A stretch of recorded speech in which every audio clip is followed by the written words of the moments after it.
So listen, I'm gonna pick up and take the, I was trying to get his, y'all know, excuse me, I like a good backdrop, baby, but I couldn't understand, I couldn't get his color right. I don't know, has he been out in the sun? I don't know. Okay, let's go. Want to chime into Roland Martin about what's going on, and also Reverends, some pastors, some of the same pastors who chimed in when Charlie Kirk was assassinated. We're finna hear what they have to say. Hey, hey, Cynthia.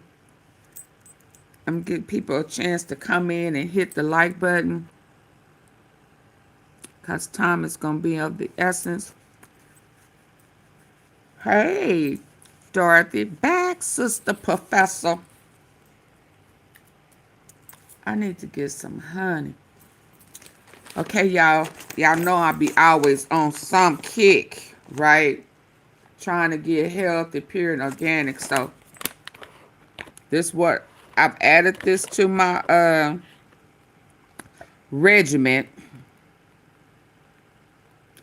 The oil of oregano with the black seed oil. I'm going to try and see if that... and I've been detoxing on my feet, too. I'm trying to get it out, baby.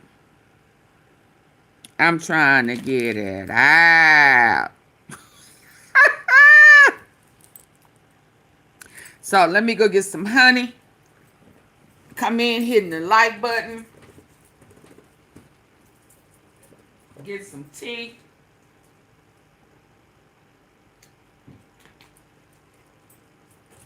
Green tea. And we're going to chime in.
Yellow is the color of sunlight.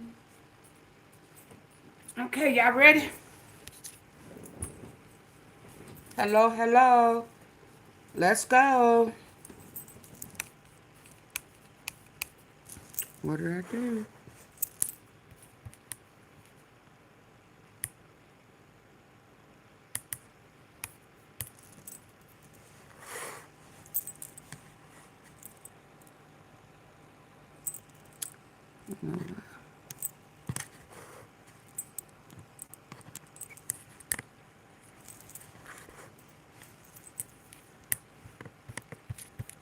I don't know why it does this each time. I gotta go out and hit refresh.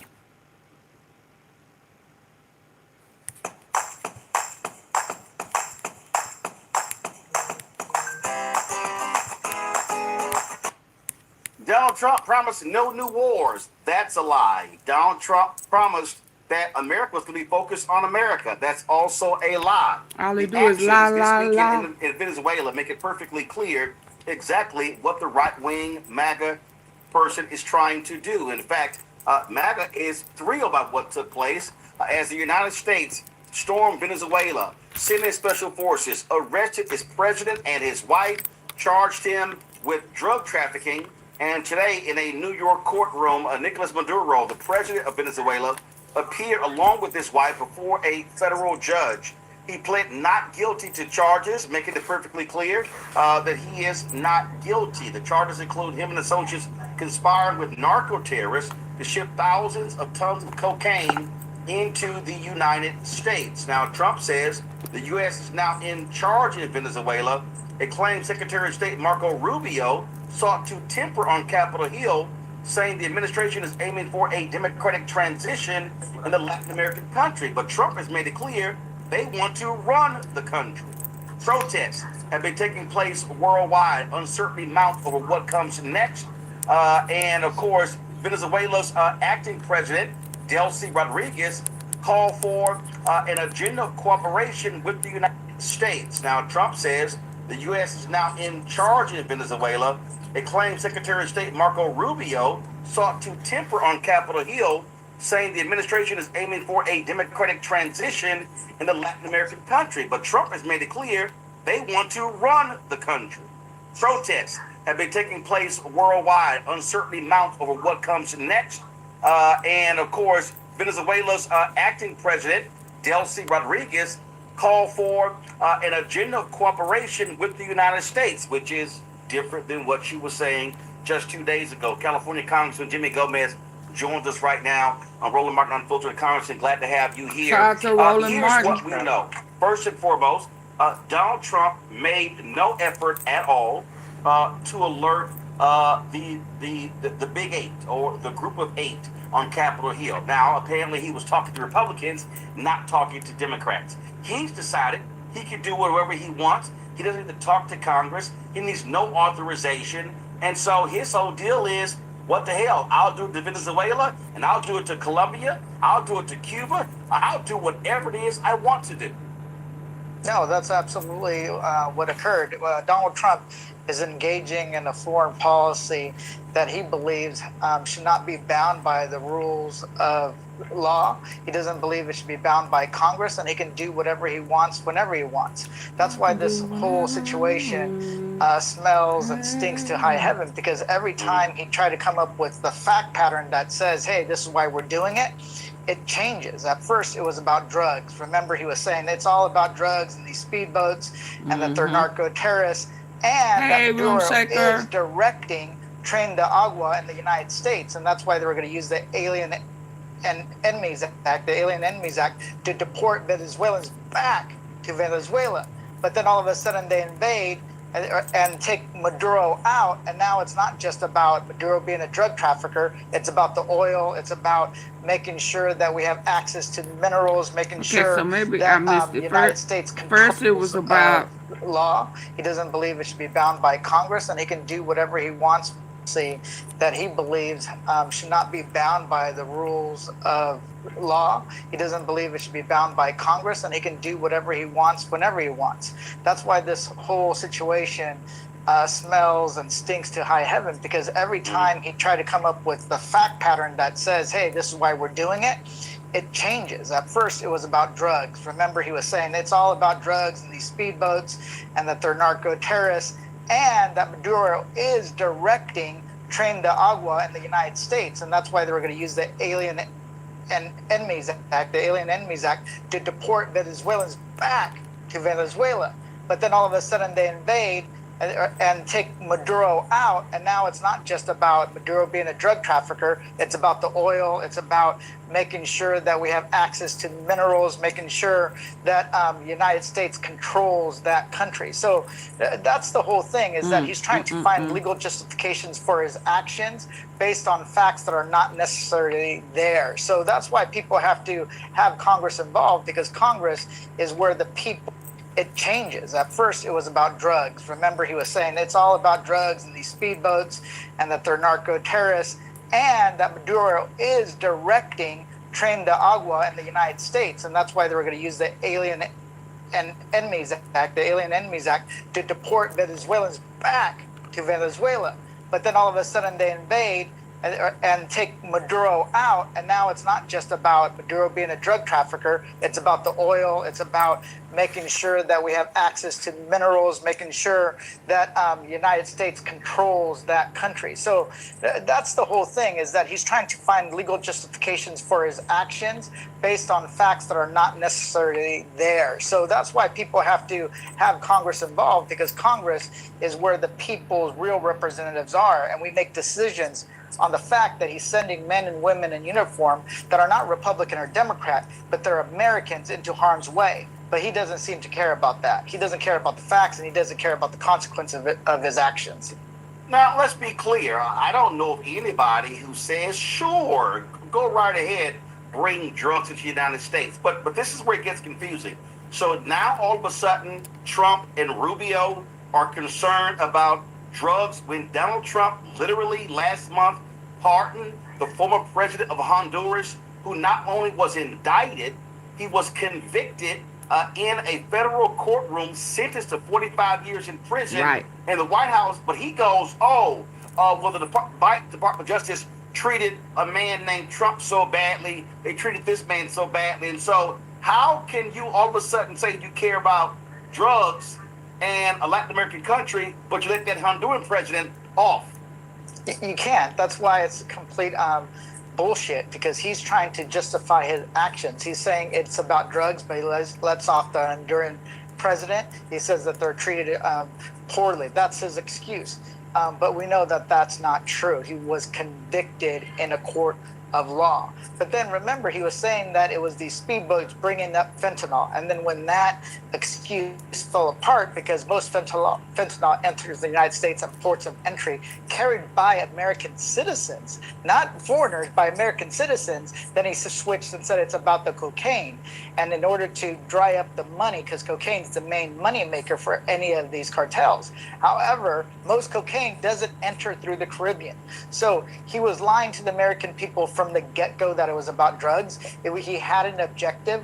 We knew this from, we had hunches of this as members of Congress, not from any kind of special reporting, but just the way that this administration acts to all its neighbors in the Western Hemisphere. We had a feeling that he was going to target Venezuela since last year after he got elected, because we know the way he thinks. He believes that the United States should have domination over all these other countries. So he says it's about drugs, but then he releases the Honduran president who was convicted. He says it's about drugs, but then most of the drugs don't come up from the Caribbean. They come up through Mexico or through the Pacific. So we know that this was just a pretext to create some kind of regime change that would be more friendly to the United States, not necessarily a new regime, but something that's more friendly that will let them get oil companies back into Venezuela, and in order to also go after the minerals that we need as a country. We do need them. Well, how were we getting them before? After them. So one of the things is he just has consistently lied to the American people why he's doing this. Yeah, I mean, he's a liar. I mean, by he lies, he lies, and he lies. Then he comes out and he says, "Oh yeah, we were talking with the oil companies before. We're going to go in and get our oil." And let's deal with that because here's the thing. I think people need to understand something here, and that is this here: Venezuela is a sovereign nation. So are African nations. So is Brazil. So is Cuba. So is on and on. And so what Trump and MAGA and Republicans are saying is, we can do whatever we want when we want. Damn your country, damn your borders and your laws. Y'all, please double tap the face of your phone. Get the lights up. Double tap, please. Force. That's literally what this is colonialism. This is imperialism. This is what the United States and Britain and the French have done for centuries. And it's something that a lot of us who are involved in politics have been trying to change since we've been involved. The reason why is because the United States when we actually build coalitions, do things in a way that will support countries. That is how we put America first. The way that he's doing it, trying to go back to the old imperialistic ways, that makes the United States weaker. It also gives a green light to China and to Putin and Russia. One of the things is that to go in against their neighbors. China to Taiwan, Russia to Ukraine and Estonia, and a lot of the former Soviet satellite states. So all of a sudden, we don't have the moral high ground to stand on, and it gives them a green light to violate not only those other sovereign states, but to say that, hey, if the United States did it, so can we. This might be the only delivery service that actually feels chef-made because I need for y'all to double tap the it face is. of This y'all is Kirk phone. Unity, and if you're someone... Double tap, y'all. Come on and hit the like button. Hit the three dots at the top right if you're not on your phone listening. There's three dots up here at the top right.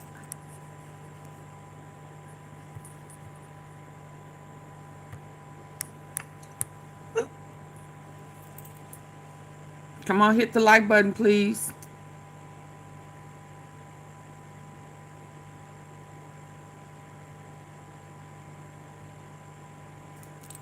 Double tap, double tap. Am I spinning? Can y'all hear me? Because the lights are not going up.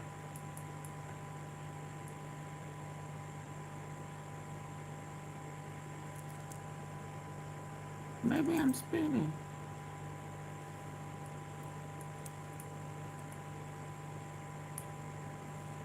Am I buffing?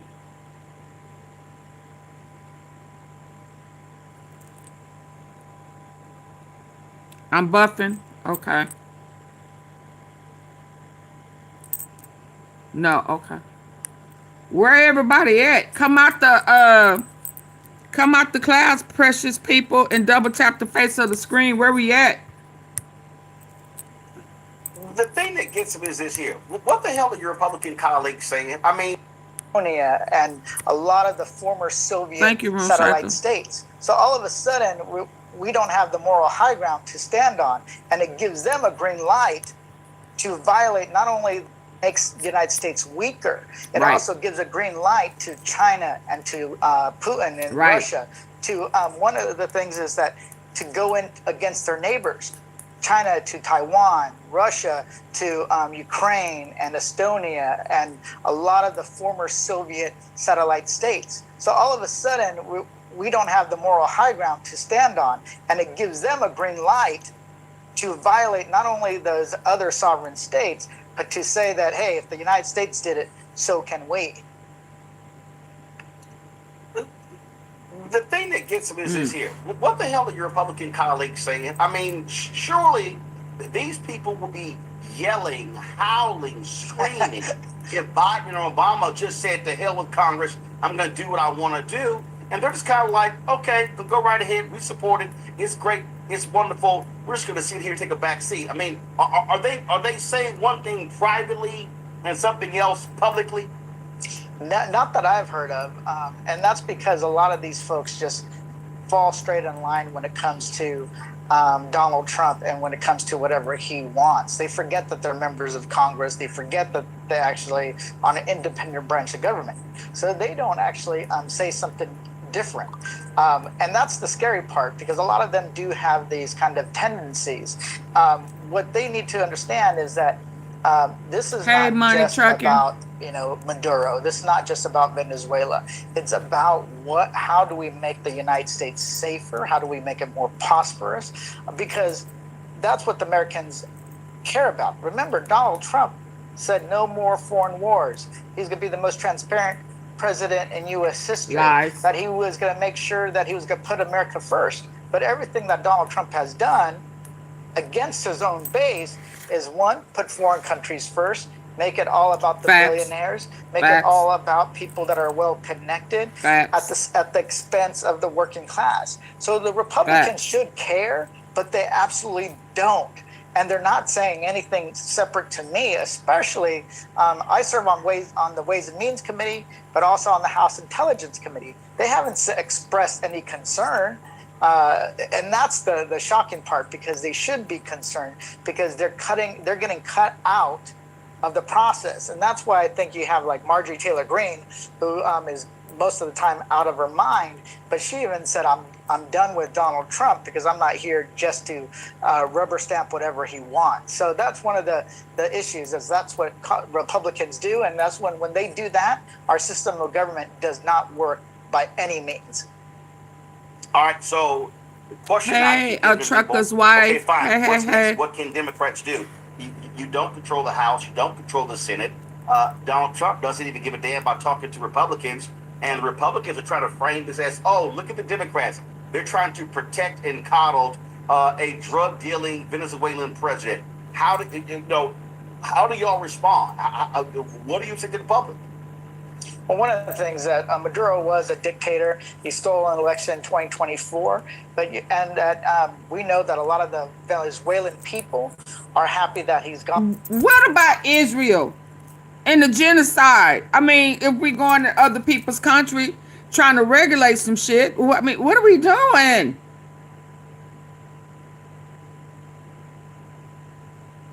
What are we doing? Bibi Netanyahu has warrants in New York.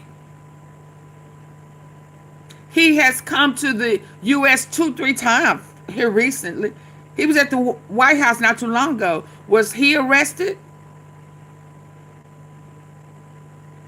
You went over to Israel on a fake peace treaty. Peace. Did we bomb Bibi? How does he get a pass? So please stop playing in our face like, oh, well, he is a bad guy. And so is, what's his real name? Benjamin, what's his real name? Milanowski. Then Bibi Netanyahu, and in between there, he has a U.S. name with a social security number, driver's license, because he lived in New York and he went to high school and shit in West Philadelphia, born and raised. Yeah. I'm just trying to understand how they picking and choosing what form of foreign, a diplomat wants us to go over there, grab them out of their bed. What if they was in there getting, freaky, kinky and shit, And you ain't did this to BB. You ain't went got, what's his name? Epstein and shit out of hiding. There's a whole bunch of people you need to go in there and get that has done bad things. Hell, put Trump ass in jail for his 34 felonies. Did he not get probation? You know what? Oh, but I got some for that ass. They put padlocks on that door today. Especially the ones that fled, the 6 million that fled, the 600,000 Venezuelans are in the United States under TPS, temporary protected status. Now, one of the things that they should keep in mind, now that they had a military action in Venezuela, they can cut a deal with Venezuela and say, hey, you know what? We're going to leave in charge all his buddies, and you guys are going to accept the oil companies to come back in. Plus, you're going to accept all the TPS holders living in the United States because we're going to deport them, and you have to accept their return. So that's one of the things is that we want to kind of point out that that's going to happen. What type of ceiling fan is that? I was like, is that a ceiling fan?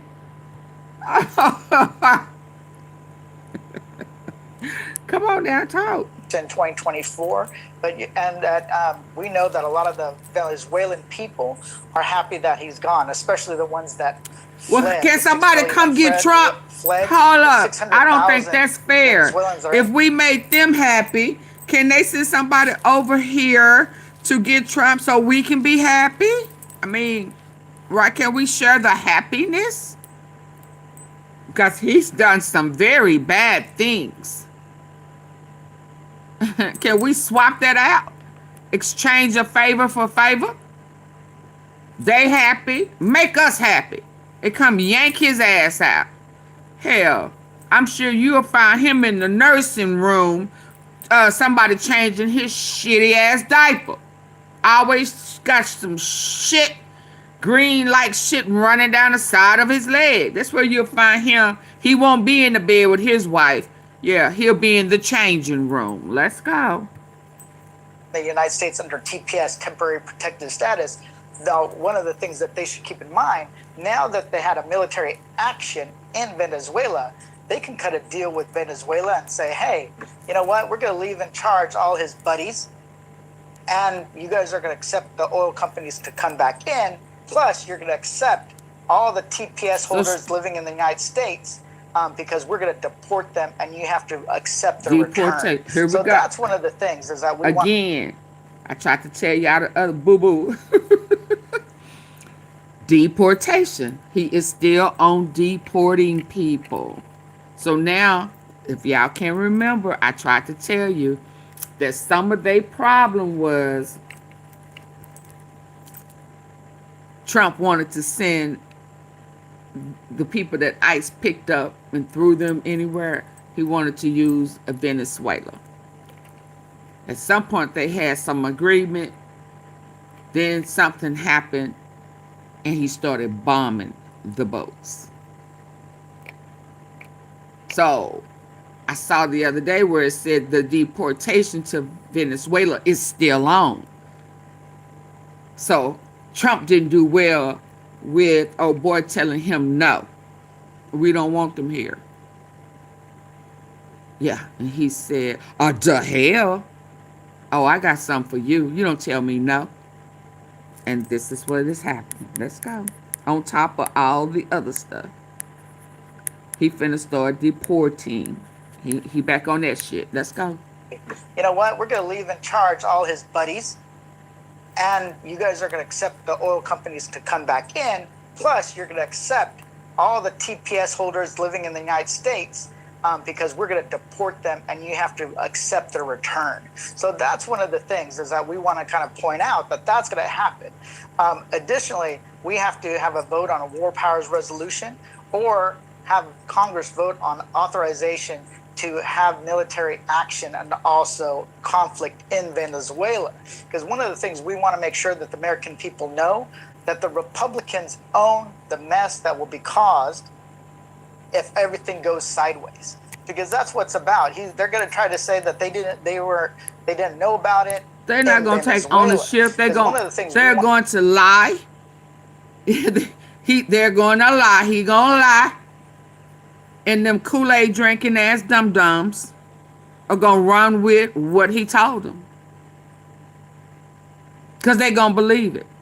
That's the problem. Can y'all double tap? I got 303 people in here and only 33 likes. I need for y'all to double tap the face of your phone devices if that's how you ear hustling. Or if you on your computer, there's 3 dots at the top right corner. Can you tap them 3 dots? Or either on your phone if you haven't already. If not, shortly, I will be cutting it off. I'm going to wait just until it's getting good and juicy, boo-boo. And then I'm going to shut that bad baby down. Okay, you play with me, I play with you. Just like that. I want to make sure that the American people know that the Republicans own the mess that will be caused if everything goes sideways. Because that's what's about. They're going to try to say that they didn't know about it, that not enough time passed. We got to trust the president. No, the Republican Party needs because we know them pictures and stuff is coming out. Whatever goes down, and that's one process. It doesn't mean it's the last step. It means it's the beginning.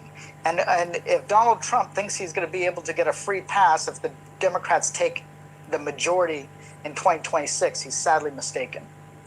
Well, I keep making it clear to people, if you do not show up and vote, this man will be left to do whatever the hell he wants to do, whenever he wants to do it. There should be congressional oversight. Please stop adopting the mindset where my vote don't count no way, or they already stop that. Please stop that. Get out and vote. They factor in that a lot of us is too sorry, too lazy to get up off our ass and vote. They expect that. They know the statistics of that.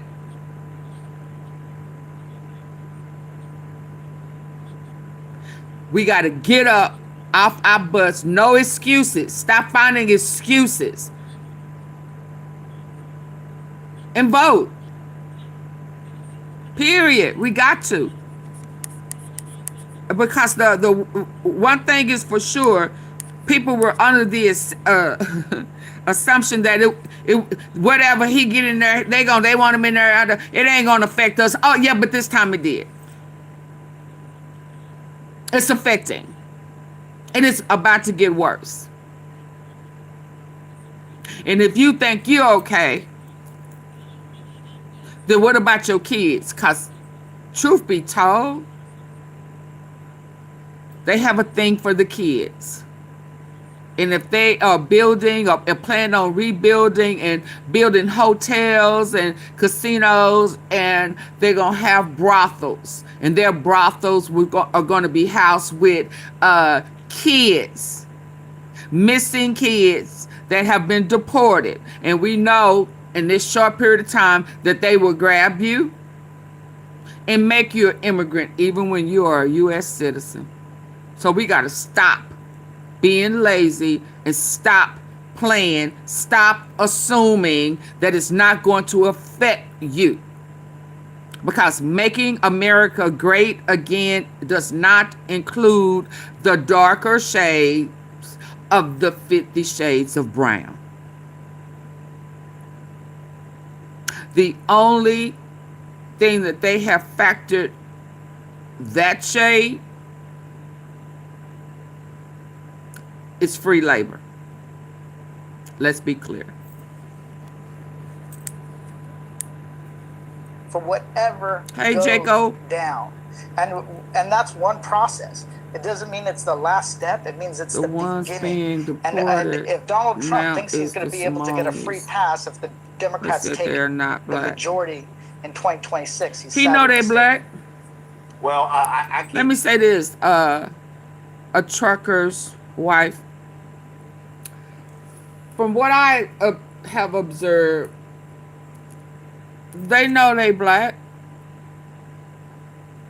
And they also know that we also know that they have a I don't want to say the right word.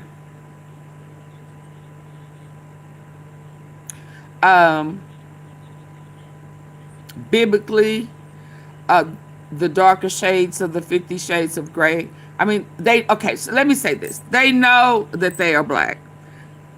They know where the race starts at. There's no way that they can have an attack on Christians and not know the history. They know the history. They absolutely know the history.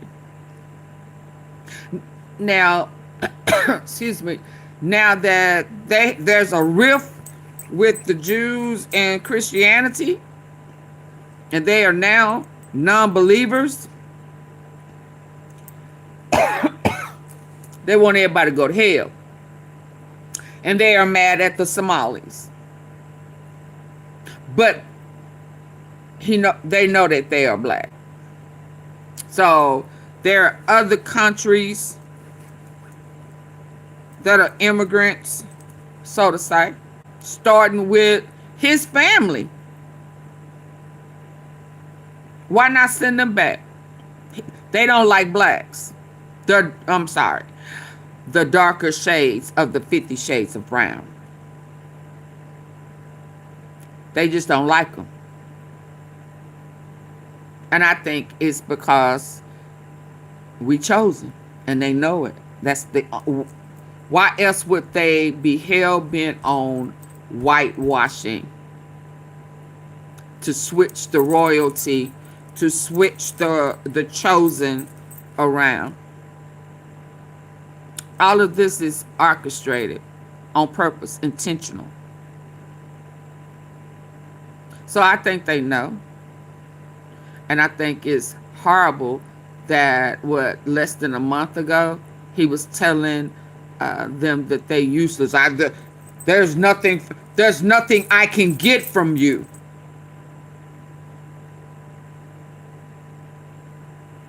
We don't want you here. How dare you say that? So I think he knows. I'm gonna say that. Absolutely think he knows. Making it clear to people on the hook. They didn't know about it, that, not enough time passed. We got to trust the president. No, the Republican Party needs to be on the hook they say for they're whatever goes Caucasians down. And that's one process. It doesn't mean it's the last step. It means he loves the Arabs right now. And if Donald Trump thinks he's going to be able to get a free loves pass, Qatar and Saudi Arabia, the majority in 2026, he's sadly mistaken. Well, I keep making it clear to people, if you do not show up and vote, this man will be left to do whatever the hell he wants to do, whenever he wants to do it. There should be congressional oversight. And I dare say this election in November is more critical than any that we face. Some people keep saying that, but I have been screaming that from the rooftops.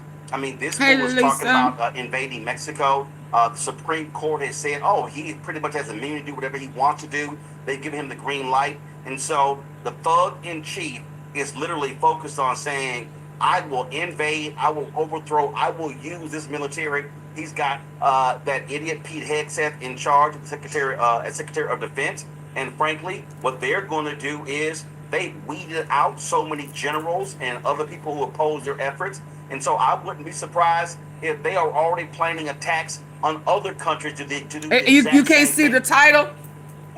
You're absolutely right. It's always about more than one thing. That Donald Trump, but it's in the title. Did you hit the like button coming in? And the Marines in ways that nobody has ever used them before, and in a broader scope.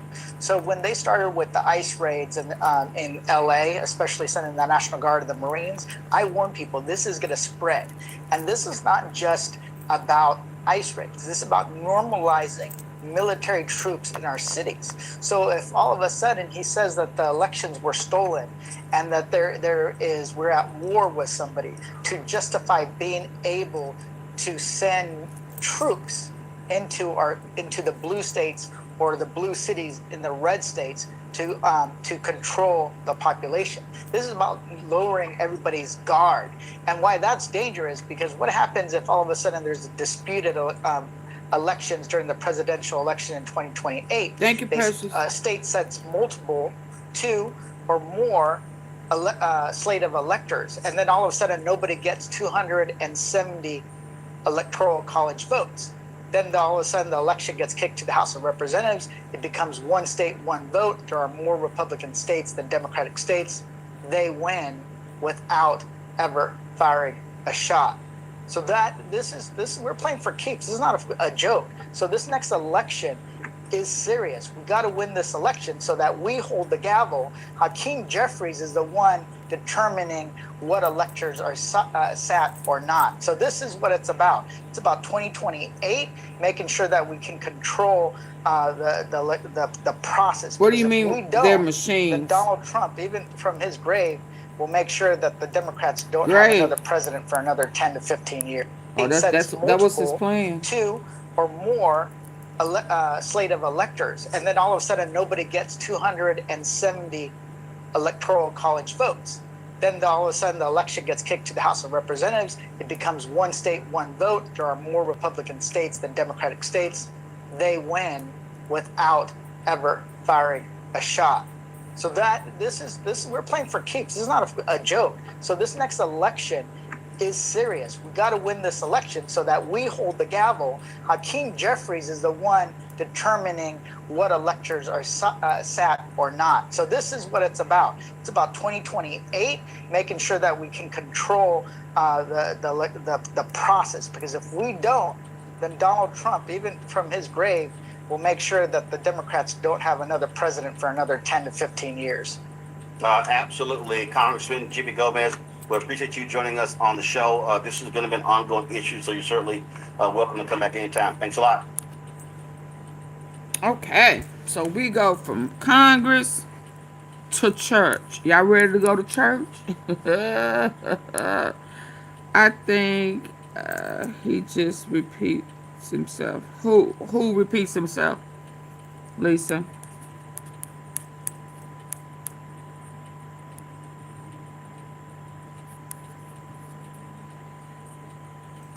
Hi, Tammy. Just got here. What's going on? Who are tippers? I ain't got no tip. You got a tip for me? Black pastors were not silent in the pulpit on yesterday as Ooh. they spoke out about the actions that Donald Trump, the thug-in-chief, took in Venezuela. We're going to go to what some of them had to church. say. We must mark on this morning. Y'all ready to go to church? Woo!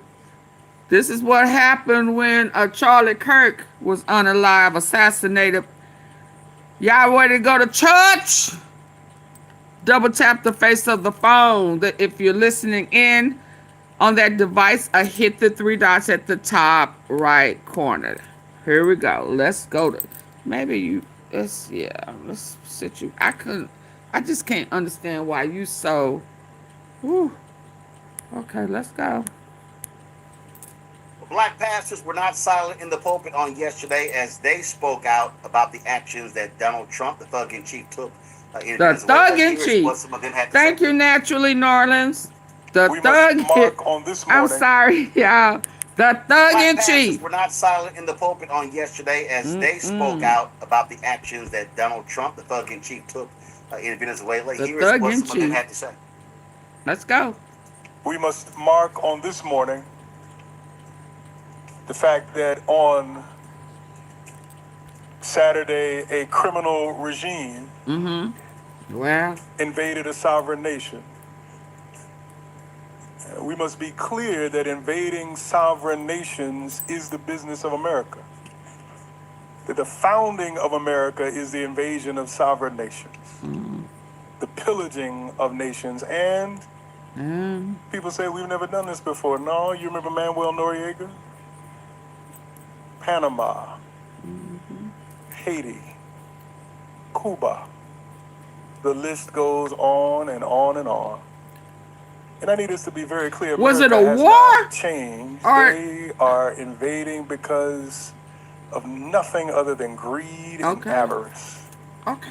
They want to control Venezuela's resources. Absolutely. W.B. Du Bois talks about how nations use propaganda to cover up You their just true can't intentions. with what, So they Tam? might talk about freedom, but this ain't about no freedom. It ain't never been about freedom. The American project is not about freedom. Freedom. Freedom. You can't do DJT. Freedom. How could it be about freedom when the truth to the matter is MAGA is really making America slaves again? Colombia.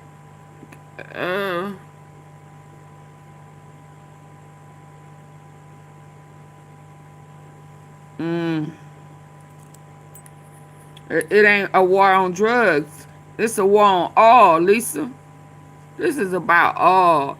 How can y'all please stop it? Don't do that. How can it be a war on drugs when he pardoned the biggest drug kingpin out of the U.S.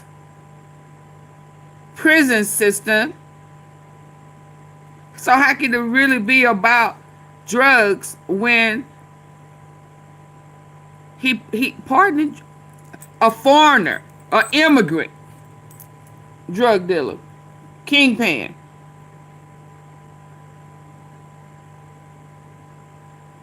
So, because I remember thinking when he was bombing, okay, so he swapped out the kingpins, but let's be real. Let's be real. Since he's been there, I said this earlier, he said nothing about going into the crack house, the drug house, no type of the mines, wherever they cooking it up at. He ain't said nothing about going in none of them spots to he didn't send no missiles to none of them spots. You understand?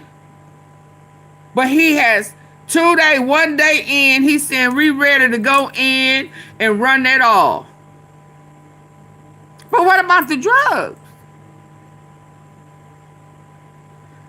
Yeah, no, please stop saying this about drugs, y'all. We gotta start calling it what it is. Yeah, we know he lying. Don't look foolish. Stop drinking that Kool-Aid. So they might talk about freedom, but this ain't about no freedom. No. It ain't never been about freedom. He's trying to make you slaves. It's not about freedom. I now understand what Herbert Hoover meant when he said the business of America is business. What he means is not human beings, not caring for one another, exactly, but extraction and the building of wealth. That is what America has been about, and that is what America is about. But we know the God who demands something different. And we will be a place of truth and a place of love. Babylon, with its military Let's go, Pastor Haynes. in a real sense, have decided that they are going. Now, I know several people go here. Now, Pastor Haynes, I mean, he is one of the coolest pastors I know. But when they were lifting up Charlie Kirk when he was assassinated, then they say he was sick. I know. I've had this conversation with my sister.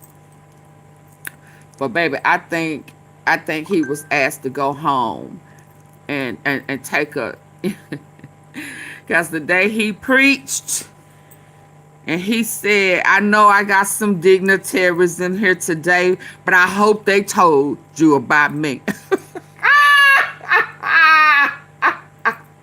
He wanted to say, and if you can't handle what I'm about to spit out, you may want to put your little church finger up and walk on up out of here, because I'm about to keep it REAL. That's what he wanted to say.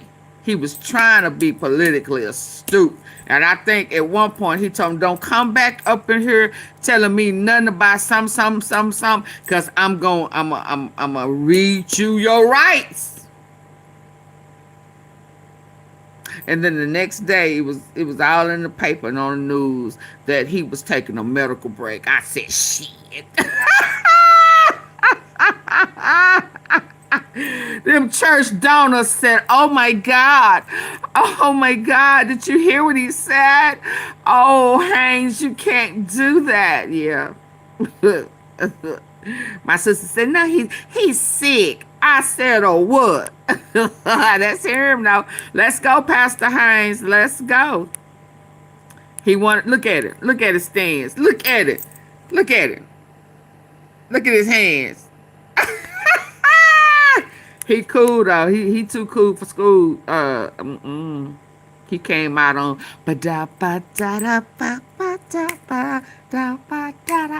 I said, no, he did not. I ain't been back since. Let's go. But he's a good preacher. Respectfully. Come on, Pastor Haynes. Might, in a real sense, have decided that they are going to take over a sovereign nation that has its own government. They're going to take over this sovereign nation, and after they take over the Precious baby girl, you just sit back and chill. Sit back and chill and listen. Sit back, chill, and listen. This is about the 5th, 6th time you asked them what is it about. Just sit back and chill. Drink your milk and chill. Because I don't know why you got to tell me you drinking chocolate milk. So I'm looking at you with my good eye. No, you can't ask me nothing. Did you hear me say sit back and chill?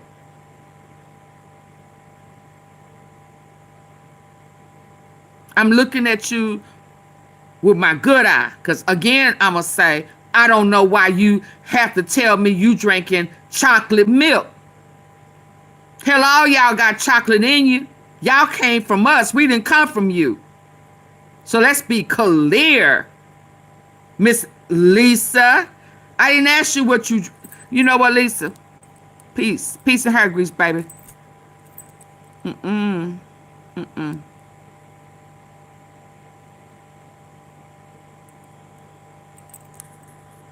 Mm-mm.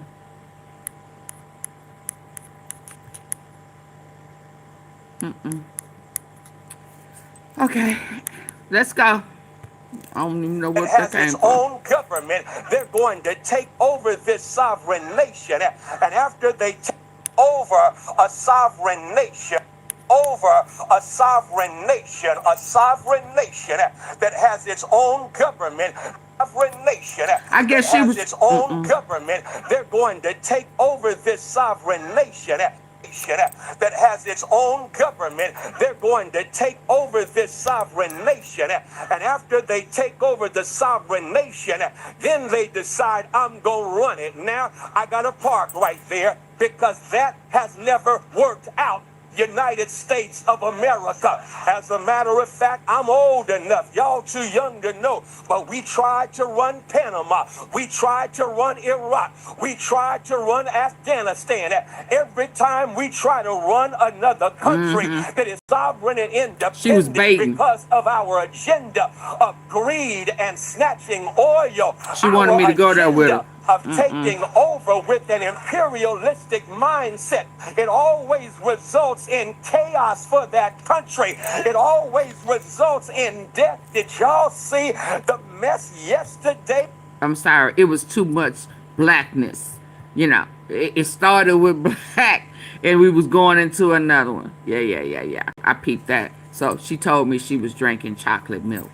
Yeah, okay. Well, sip up, boo-boo. Sip up.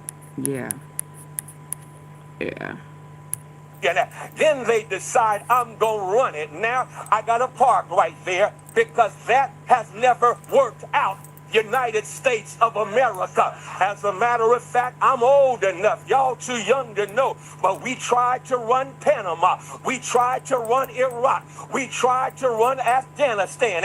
Every time we try to run another country that is sovereign and independent because of our agenda of greed and snatching oil, our agenda of taking over with an imperialistic mindset.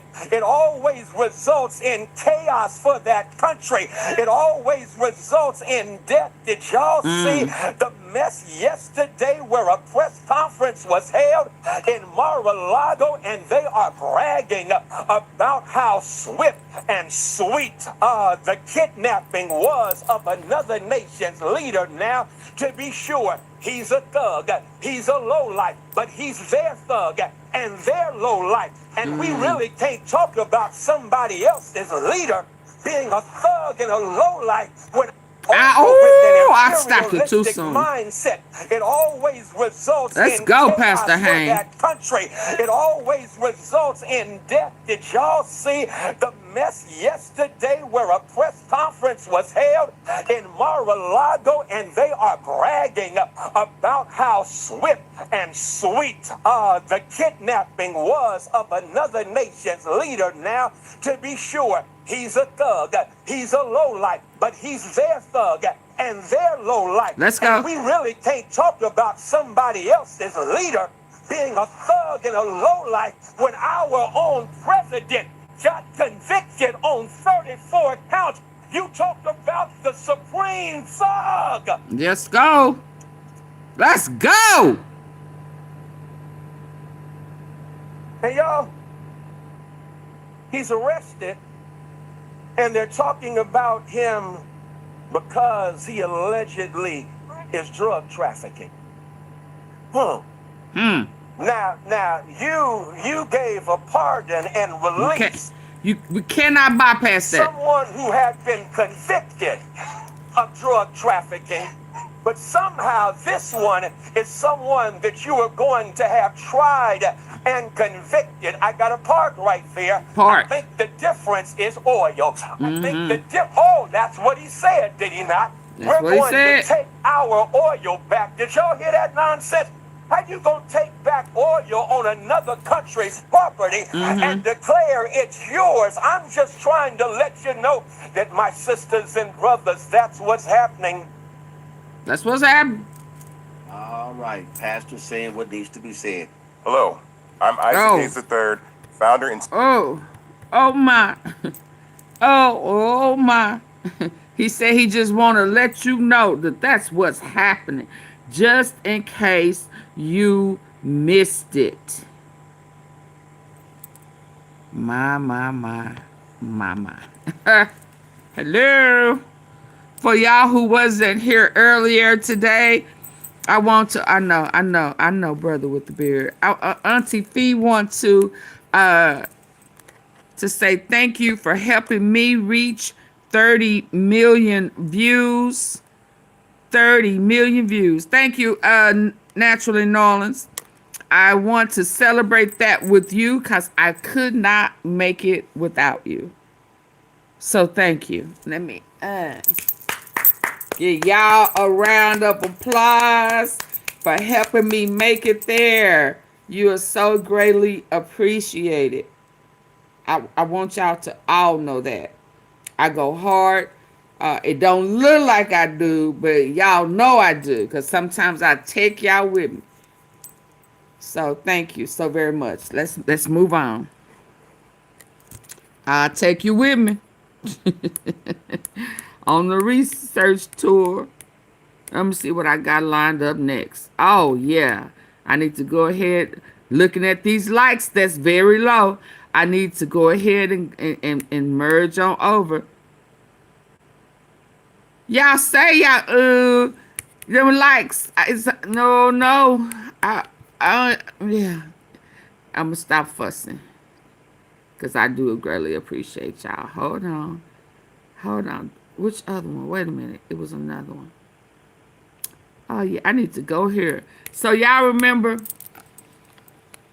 Candace? $80 in London. Candace, the other day, we know her issues with the little Macrons, the him shims, with the bad wigs. Well, listen to Trump. You know, y'all double tap the face of the phone, get the lights up, double tap. Come on. Thank you, Naturally Nolans. Thank you. I'm looking. Come on, double tap. Or hit the 3 dots at the top right. So listen, y'all know the issues with them. So let's hear what Trump is saying. I'm going somewhere with this, y'all. Let's go. France. Because y'all remember when she told us that Healthcare for prescription drugs is going to... that Charlie called her and told her, Candace, that Trump or the White House called him to ask her to stop going in on the Macrons. Right? It was about steel. Y'all remember that? It was about something. See, it's always about something. And then she was saying, I'll think about it. And then Trump called her and asked her to, back up off them. Y'all remember that? Okay, so I'm gonna pick up right here where he's talking about France. Let's see how cool they are. France, your healthcare for prescription drugs is going to go up triple. Oh, he has a bad week too. $45 million a year, and you can't produce a freaking helicopter for 7 years? We're going to talk to them about that. Uh-oh, what? France, your health care for prescription drugs is going to go up triple. $45 million a year, and you can't produce a freaking helicopter for 7 years? We're going to talk to them about that. But I said to the France, I called up, as an example, France, just as an example, I like him, he's a nice guy. Emmanuel, you know Emmanuel Macron? No, Donald, I will not be able to. Mr. President, please excuse me. Most people call me Mr. President, except for people that don't respect me, they call me that. How you gonna tell them how much they gonna pay for their stuff? They health care. Do you control their health care too? So you already dictating. Or do he owe you for Candace?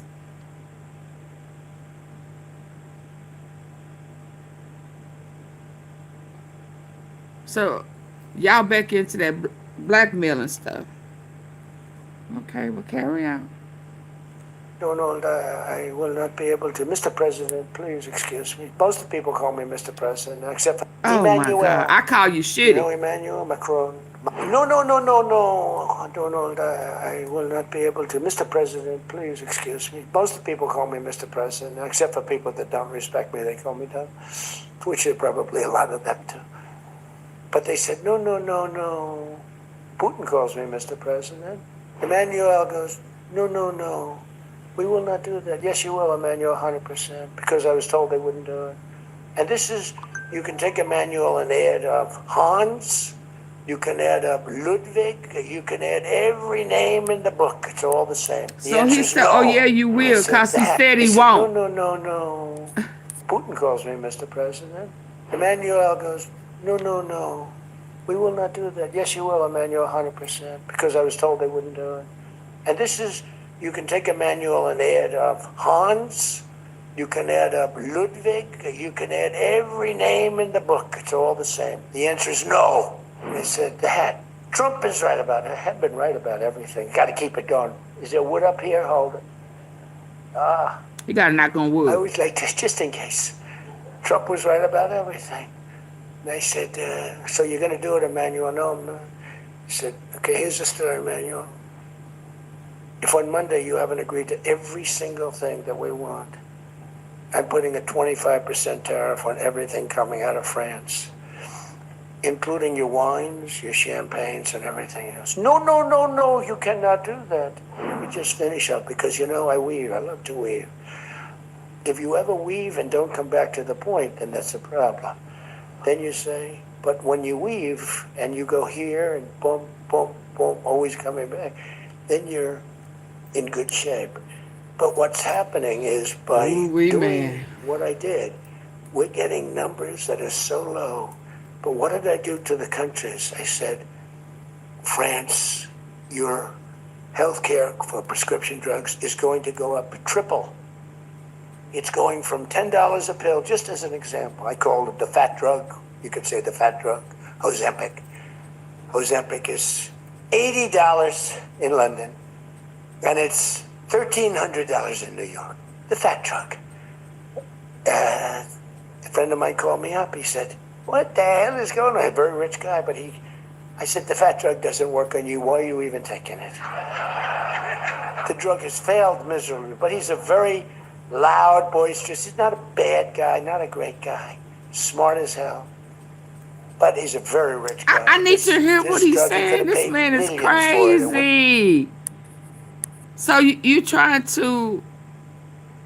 Well, I saw... What's his name? What's that? There used to be... What's that doctor? Oz. Tried to come out with y'all fat shot. So, I mean, is he trying more taxes on American people? Absolutely.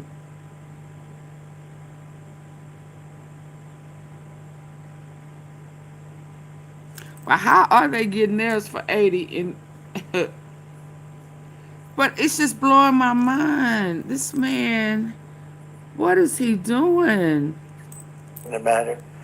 But he said, in London, I'm paying $80 In New York, I'm paying like many times more than that. What the hell is that's because of Well, you need to what's happened? take Because the the shot. nations held us back. So the drug companies, I had made a deal with them. You're going to do it? They said, whatever the nations agreed to. The nations were a bigger problem than the drug companies. So I said, you tell me You talking about the meeting, the nations meeting that you didn't go to, that you just abandoned your position? I mean, and it sounds like you intentionally did it because you was just gonna do your own thing, and you didn't want to play ball. They ball.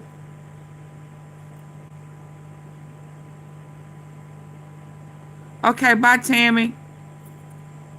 Yeah, you could just go. You don't have to tell me. they'll never Yeah, agree, I don't sir. like that. So I bye. said, 100% they will. 100%. They said, sir, the smartest guy, Eli Lilly, Merck, Pfizer, all genius. They're all making numbers you wouldn't believe. The defense contractors are making more. That's why I'm going to say you're making $45 million a year and you can't produce a freaking helicopter for 7 years. We're going to talk to them about that. But I said to the France, I called up as an example. France, just as an example, I like him. He's a nice guy. Emmanuel, you know Emmanuel Macron. I love the French accent. Emmanuel. They said, listen, you're going to have to raise your prices a little bit because we're paying 14 times more than you. That's a lot, right?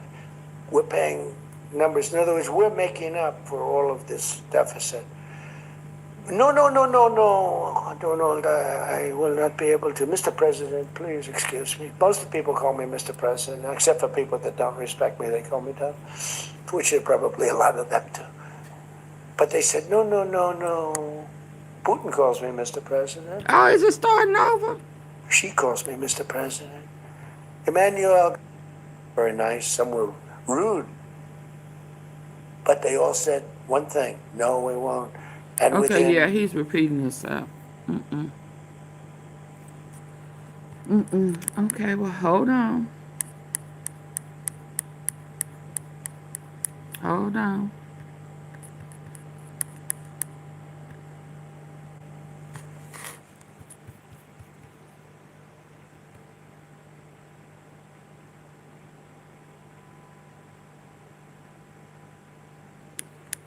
Bam. Let's go.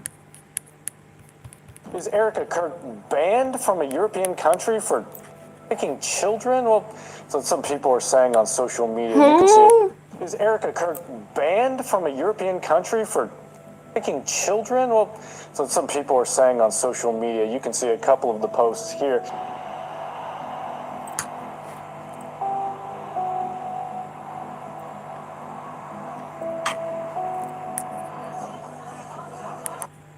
Is Erika Kirk banned from a European country for get the lights up children? Well, so some people are saying on social media. You can see a couple of the posts here.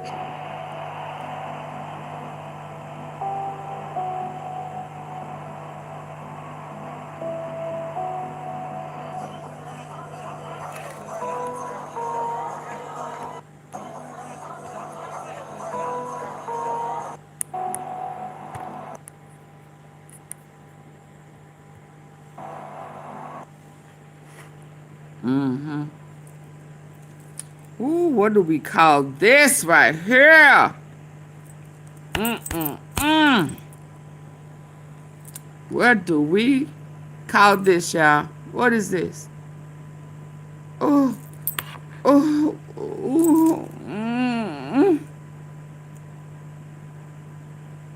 What is this, y'all? Double tap, come on. So I don't have to stop. Give me about 40 people who have not already double tapped on the face of their phones or hit the 3 dots at the top right corner to get the likes up. Come on, because I don't want to keep having to stop. It's about to get good. Double tap. Double tap. Double tap. It's about to get good. Like what? Now what is this? What? Why she holding him? I mean, why is he looking like like he gonna eat her up, eat her up. Double tap, double tap. Sugar daddy.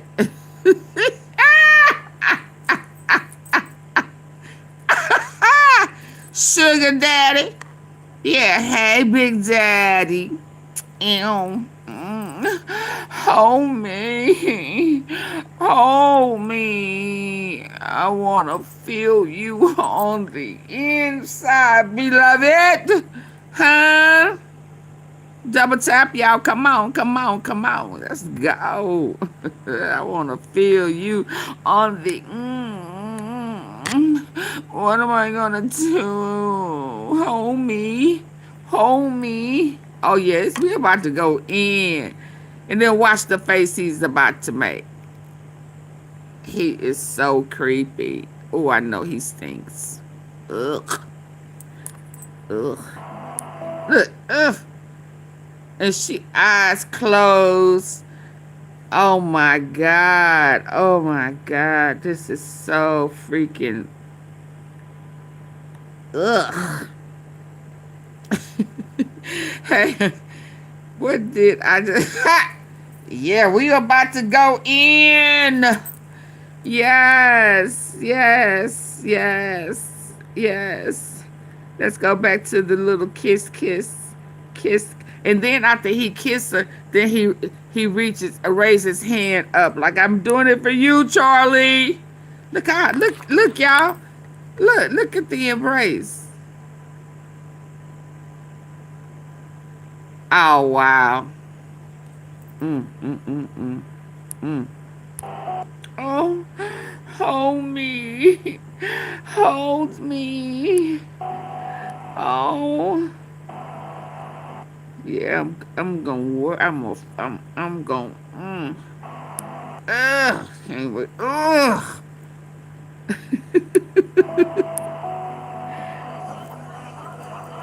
Wow.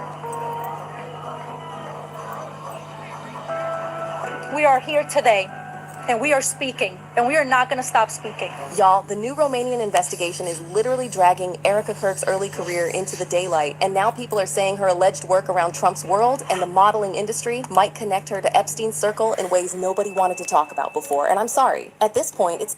Get the likes up.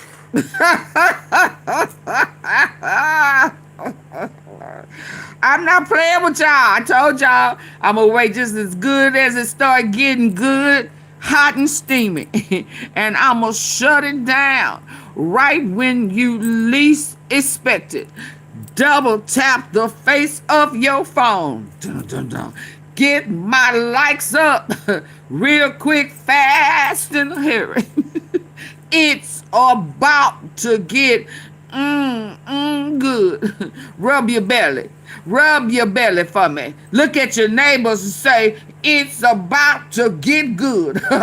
Turn to the other side. Look at that neighbor. Rub your belly and say, it's about to be good. Somebody's about to get ate up. All the truth's about to come out. Then lift your hand up and tell the Lord thank you. It's about to go down. Double tap the face of your phone. Hit the 3 dots at the top. Get the likes up. And then we will move forward. Come on, y'all. Come on. Come on. Oh, battery low too? Oh, wow. Y'all want me to hold it? Oh, okay. Okay. Is that what we're doing? So you mean to tell me she may be tied to Epstein? How long have I been telling y'all this shit? This is what blows my... I be telling y'all. I be trying to have y'all 10 steps ahead. I've been trying to tell y'all this. I've been trying to tell you. Yeah. But did Charlie know? Huh? That he planted Erika to find his weakness, to take over. So, really, what he's doing to finna be France from what we heard, but for definitely taking over somebody's business, they all or whatever, the big takeover. You mean to tell me you planted her with Charlie to spy for his weakness, so eventually you would take over? My Auntie Faye. Huh? You lying to me. I asked y'all were y'all ready to go in. I've been trying to tell y'all. So now because I haven't heard this with y'all. This finna be my first time hearing it. I'm moving stuff out the way like I'm finna get ready for a fight. Look, I'm moving stuff. I gotta pull this closer. Come on, baby. Come on to me. Mm-hmm. Them lights ain't went up. I see Her it now. alleged work around Trump's You see it world now? and the modeling. You see it now, Mimi? Y'all gonna believe me one day. You see it now? You can see it clear now. I be trying to keep y'all 10 steps ahead. That's why I have zero tolerance when folk come over here with that stupid stuff. Because my tea sipper should know by now. Yeah, come on, plug, because it's finna go down. And I'm going to tell y'all now, if you kick out with these likes the way they are, 252 people in here, I'm going to go and just shut it on down. I see it clearly. Okay. And yesterday we found out that she was on the phone and she gave okays and industry might connect her to Epstein's circle in ways nobody wanted to talk about before. And I'm sorry, at this point, it's starting to feel like way too many things lining up at once. Because this didn't blow up out of nowhere. This blew up because Romania stepped in and reportedly started looking at Erika's past involvement with an evangelical group that was accused of moving people out of Romanian villages years ago. And honestly, I don't even need to spell out why Epstein's name keeps getting dragged into this conversation. Because everyone already remembers how his world operated and who he surrounded himself with. So when modeling, Trump's circles, and Romania all start overlapping around the same name, people aren't reaching anymore. They're just asking why this was ignored for so long. Now, this is where the timeline really starts to matter, because all of this goes back to before Erika ever met Charlie Kirk. Is she from Epstein? No, she from Trump. Keith. They telling you now. Hold up now, y'all. Listen, we finna hear this out for the first time together.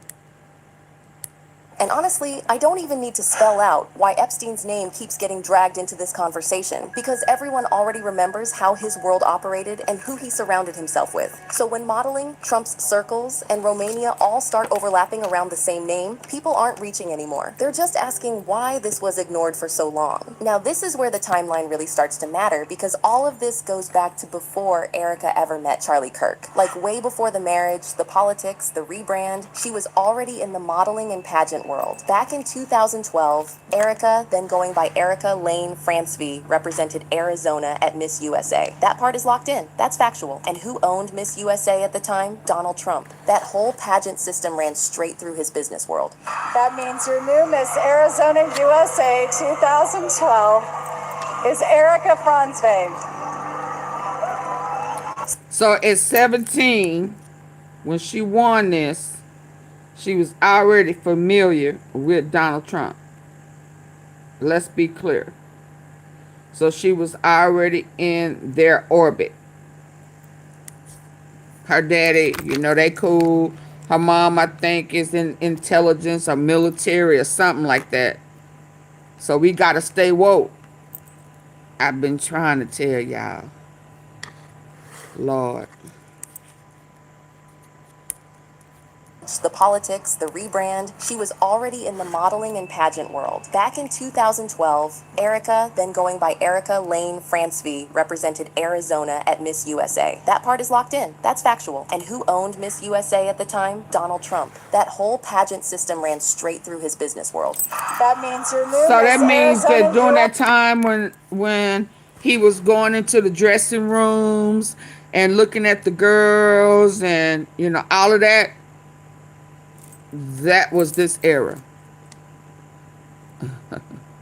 So spine in on him and all of that. And remember, some time ago, he said that a Jewish attorney told him to undress while he's in that room with them, so that if it ever went to court, he would be able to say they saw him naked too. Y'all remember that?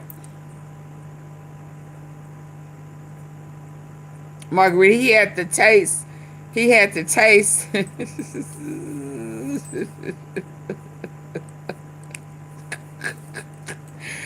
Kind of like how, because you know he is a huge copycat.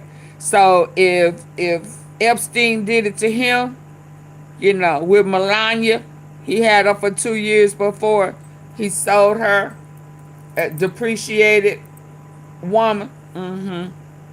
Yeah. So he sampled tat. He sampled tat, not that tat before. Yeah, I wouldn't be surprised. I just would not be surprised. I wouldn't be surprised at all. Not at all.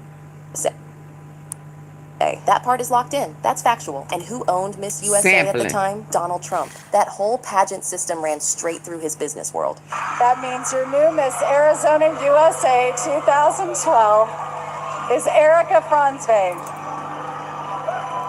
So when people try to brush it off like, oh, it's just a pageant, no. It wasn't just a pageant, it was a Trump-owned pageant, staffed by Trump people, backed by Trump donors, surrounded by wealthy sponsors and industry gatekeepers. And yes, people online keep bringing up Epstein here too, especially given Trump's repeated denials of having ties to him, because his name has long floated around those same elite donor circles.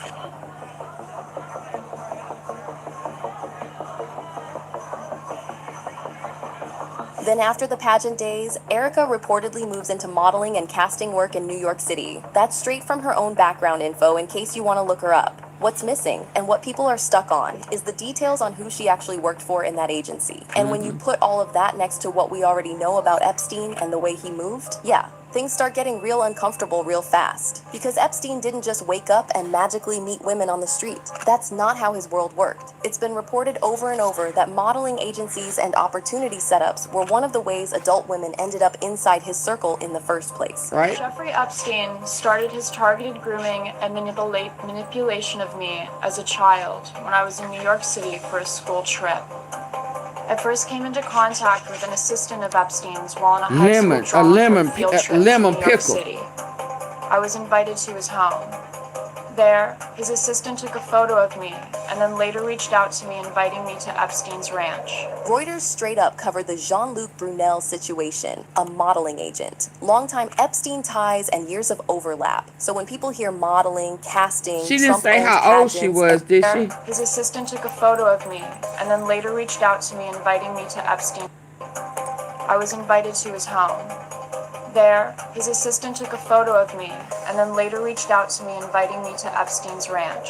Reuters straight up covered the Jean-Luc Brunel situation, a modeling agent. Longtime Epstein ties and years of overlap. So when people hear modeling, casting, Trump-owned pageants, and New York all getting mentioned together, of course people start pausing and asking questions. And then you add Romania to that mix. Because like I mentioned earlier, the alleged Romanian investigation wasn't random either. It was reportedly looking into children being moved through sketchy adoption channels. And by now, most of you have probably seen those older photos of Erika promoting that foundation tied to the region. I mean, that's why people started asking questions in the first place. And honestly, it gets even uglier once you really look at the Epstein connection, because modeling wasn't the only door into his world, not even close. Another thing that keeps popping up in lawsuits and reporting is the whole massage job situation. Women being offered what sounded like normal paid work, only for it to turn into something completely different later, all getting mentioned together. Of course, people start pausing and asking questions. And then you add Romania to that mix, because like I mentioned earlier, the alleged Romanian investigation wasn't random either. It was reportedly looking into children being moved through sketchy adoption channels. And by now, most of you have probably seen those older photos of Erika promoting that foundation tied to the region. I mean, that's why people started asking questions in the first place. And honestly, it gets even uglier once you really look at the Epstein connection, because modeling wasn't the only door into his world, not even close. Another thing that keeps popping up in lawsuits and reporting is the whole massage job situation. Women being offered what sounded like normal paid work, only for it to turn into something completely different later. Reuters has reported on multiple adult women who said that's exactly how they were pulled in. Then there's the referral thing. Court filings talk about this setup where someone already inside the circle brings in someone new, who then brings in someone else, and it just keeps going. Same playbook over and over again. And a lot of these women weren't rolling in money. They needed help. So money, housing, travel, gifts, and vague opportunities became the hook. On the surface, some of it didn't look illegal, but when you zoom out, the pattern is hard to... And hence how he had her first a couple of years. I wonder how she feel. Yeah. Likes up, please. Ooh, wee, man. Yes, it's all ties together. It absolutely all ties together. It's like, where these people come from? So, yeah. She most definitely is a plant to ignore. So when people see Erika's name anywhere near modeling, casting, international foundations, Trump's world, and now Romania, they're not saying she did something. What they're saying is if even part of this ever gets proven, it would completely wreck her reputation. And then we have to talk about that hug Erika shared with Trump at the memorial, because I'm sorry, that moment alone had people raising eyebrows. It didn't look like two strangers to ignore. So when people see Erika's name anywhere near modeling, casting, international foundations, Trump's world, and now Romania, they're not saying she did something. What they're saying is if even part of this ever gets proven, it would completely wreck her reputation. And then we have to talk about that hug Erika shared with Trump at the memorial, because I'm sorry, that moment alone had people raising eyebrows. It didn't look like two strangers crossing paths for the first time. It felt familiar, and a lot of people even compared it to that hug she gave J.D. Vance earlier on, only this time, she was the one being pulled in.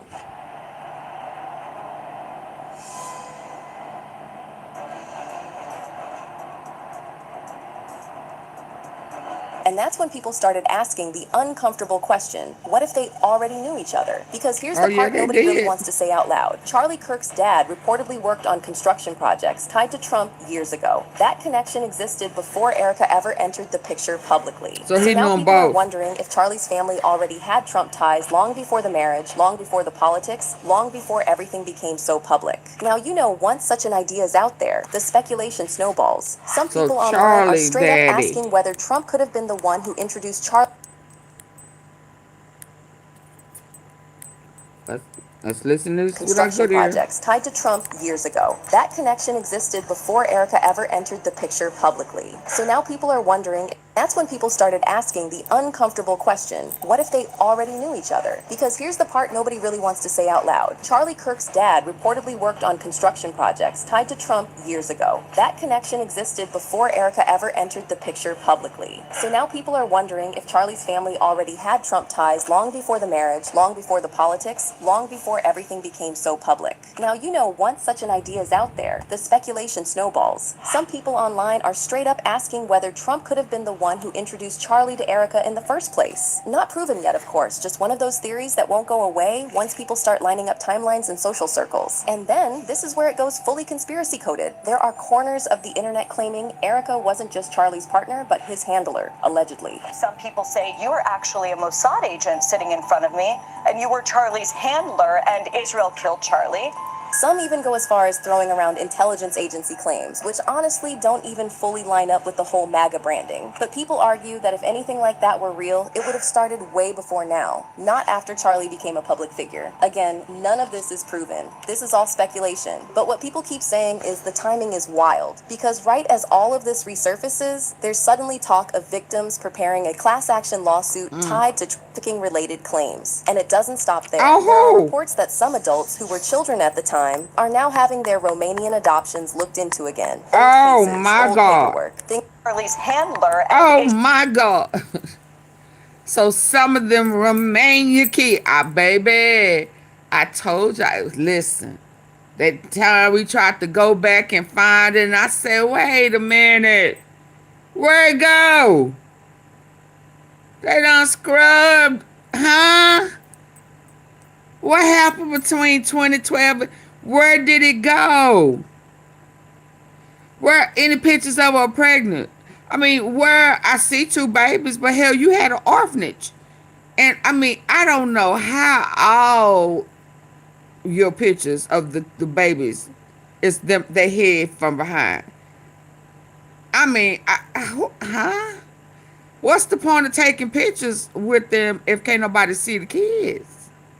Y'all just should have stood up together. I mean, right?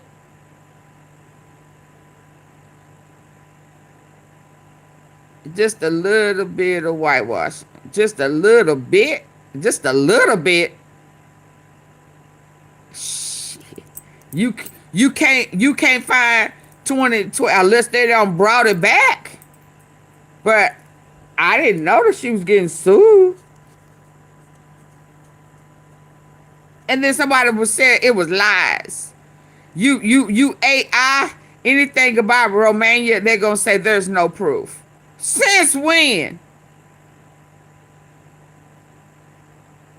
Something just ain't right. You ain't lying, Keith Sweat Jackson. Israel killed Charlie. Some even go as far as throwing around intelligence agency claims, which honestly don't even fully line up with the whole MAGA branding. But people argue that if anything like that were real, it would have started way before now, not after Charlie became a public figure. Again, none of this is proven. This is all speculation. But what people keep saying is the timing is wild, because right as all of this resurfaces, there's suddenly talk of victims preparing a class action lawsuit tied to trafficking-related claims. And it doesn't stop there. There are reports that some adults who were children at the time are now having their Romanian adoptions looked into again. Old cases, old paperwork, things that were waved through years ago suddenly being reopened. Which is why some people believe that alleged Epstein victims may now be looking at Erika Kirk as part of a larger civil case. Not criminal accusations, civil. Accountability focused. Reputation destroying if it gains traction. We were groomed. We were manipulated, and we were taken advantage of. We will not stop or give up.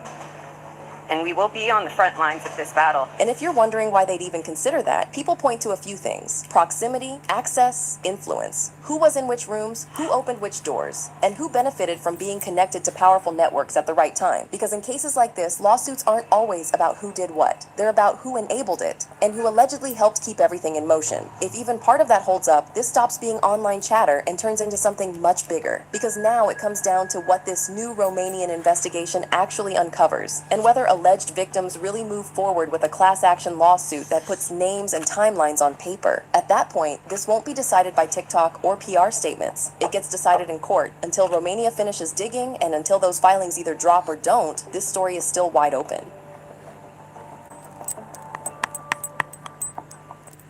That's deep, y'all. That's deep. Yeah. Let's get to Candace. Let's get to Candace. Ooh, wee, man. Ooh, wee. Come on, talk to us. What you got for us? Is Erika Kirk banned? Erika Kirk banned. I need to make sure I say that one because I'll be looking for it and it'll be gone. Ooh, she's a bad girl.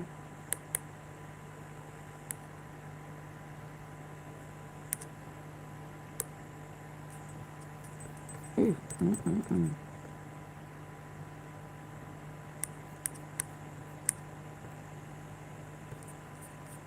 He was sure hungry, is what I would say. Y'all ready? Hello, hello. Are y'all ready?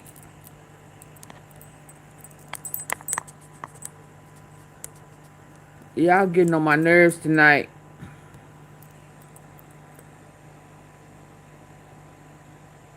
Another scorching hot.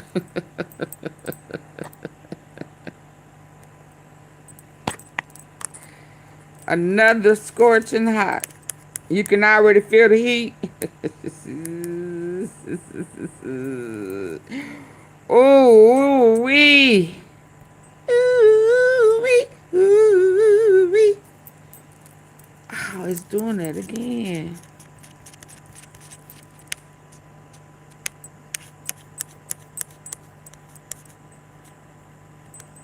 Maybe because my likes ain't where they need to be. Is that what it is? They're not handling me right. So you spinning around. Are y'all spinning or is it just me? Oh, yeah. They explained that Tyler Robinson. Tyler Robinson. Oh my God. Oh my God. Excuse me, Dougie. Excuse me, Dougie. Excuse me, Dougie. Fresh your own. All right, you guys, happy Tuesday, and we will start with a question of the day. Now, imagine if you would that you were writing about a 19-year-old kid who had never been in trouble ever, actually. Is that how she's starting? All right, you guys, happy Tuesday, and we will start with a question of the day. Now, imagine if you would that you were writing a Netflix series about a 19-year-old kid who had never been in trouble ever, actually. He'd never been arrested, never committed any crimes. He has a perfect ACT score, so he's also pretty brilliant. But for whatever reason, you decide that this protagonist is going to become a murderer. He's going to, one day, out of support for his trans furry lover, maybe he's the furry and the other guy's, I don't really know. The point is he's going to assassinate a political figure in broad daylight. Who, it should be mentioned, that particular political figure isn't exactly known for raging against the LGBTQ community. But anyway, that's what this person decides to do, assassinate him. But one afternoon, he scales a rooftop at a university that he never attended, and he accomplishes what he set out to do. He murders Charlie Kirk. What would you expect that young man to do next? Get out of time. If you're just trying to sell this as what you would expect someone to do next logically. Well, today we are going to tell you where exactly Tyler Robinson went after he went to Dairy Queen. And it's interesting, and of course it just pokes more holes in the Fed Monty, I've been sloppy trying to story. tell So y'all. welcome back to Candace. Let's go, Candace.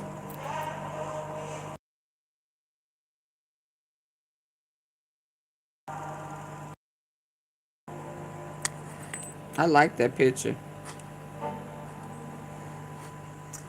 All right, you guys, before we get into this craziness, I want to tell you that this episode is being brought to you by Nimi Skincare. I am very intentional with the brands that I work with, and Nimi is one that I actually use every day because it's clean, simple skincare being. So I think he was allegedly acting alone, no ideological baggage, no nonsense, just products that work. All right, you guys, before we get into this craziness, I want to tell you that this episode is being brought to you by Nimi Skincare. Supposed to have been the first time that he ever killed a human.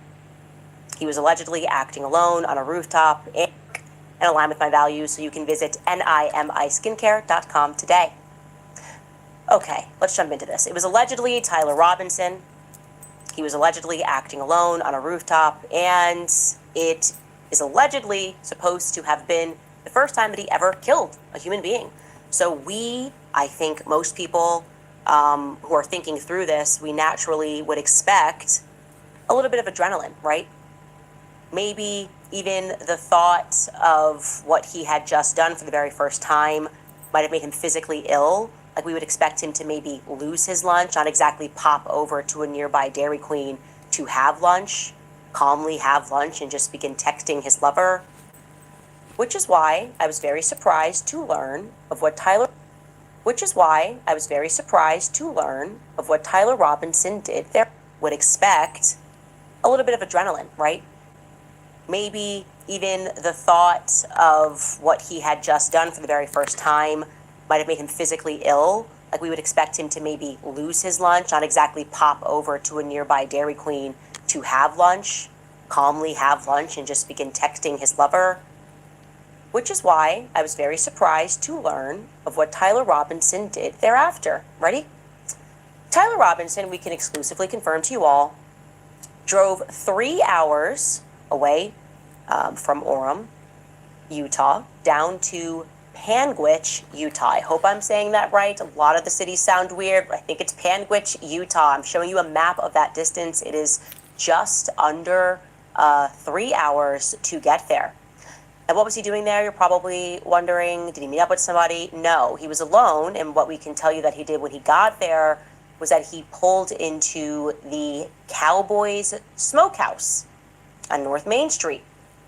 He grabbed himself a seat at the bar at this steakhouse, and he ordered himself some more food. Specifically, Tyler Robinson ordered a steak, medium rare, with mashed potatoes and vegetables. There were 3 servers that were working that night, and then after news exploded the following day and people began obsessively sharing, of course, the photo of the suspect, Tyler Robinson, having been captured after 33 hours, well, one of the servers recognized him as the person that was sitting at the bar the night before. So they decided to huddle up with management and said, no, that person, Tyler Robinson, he was here. He was eating a steak. He was eating mashed potatoes.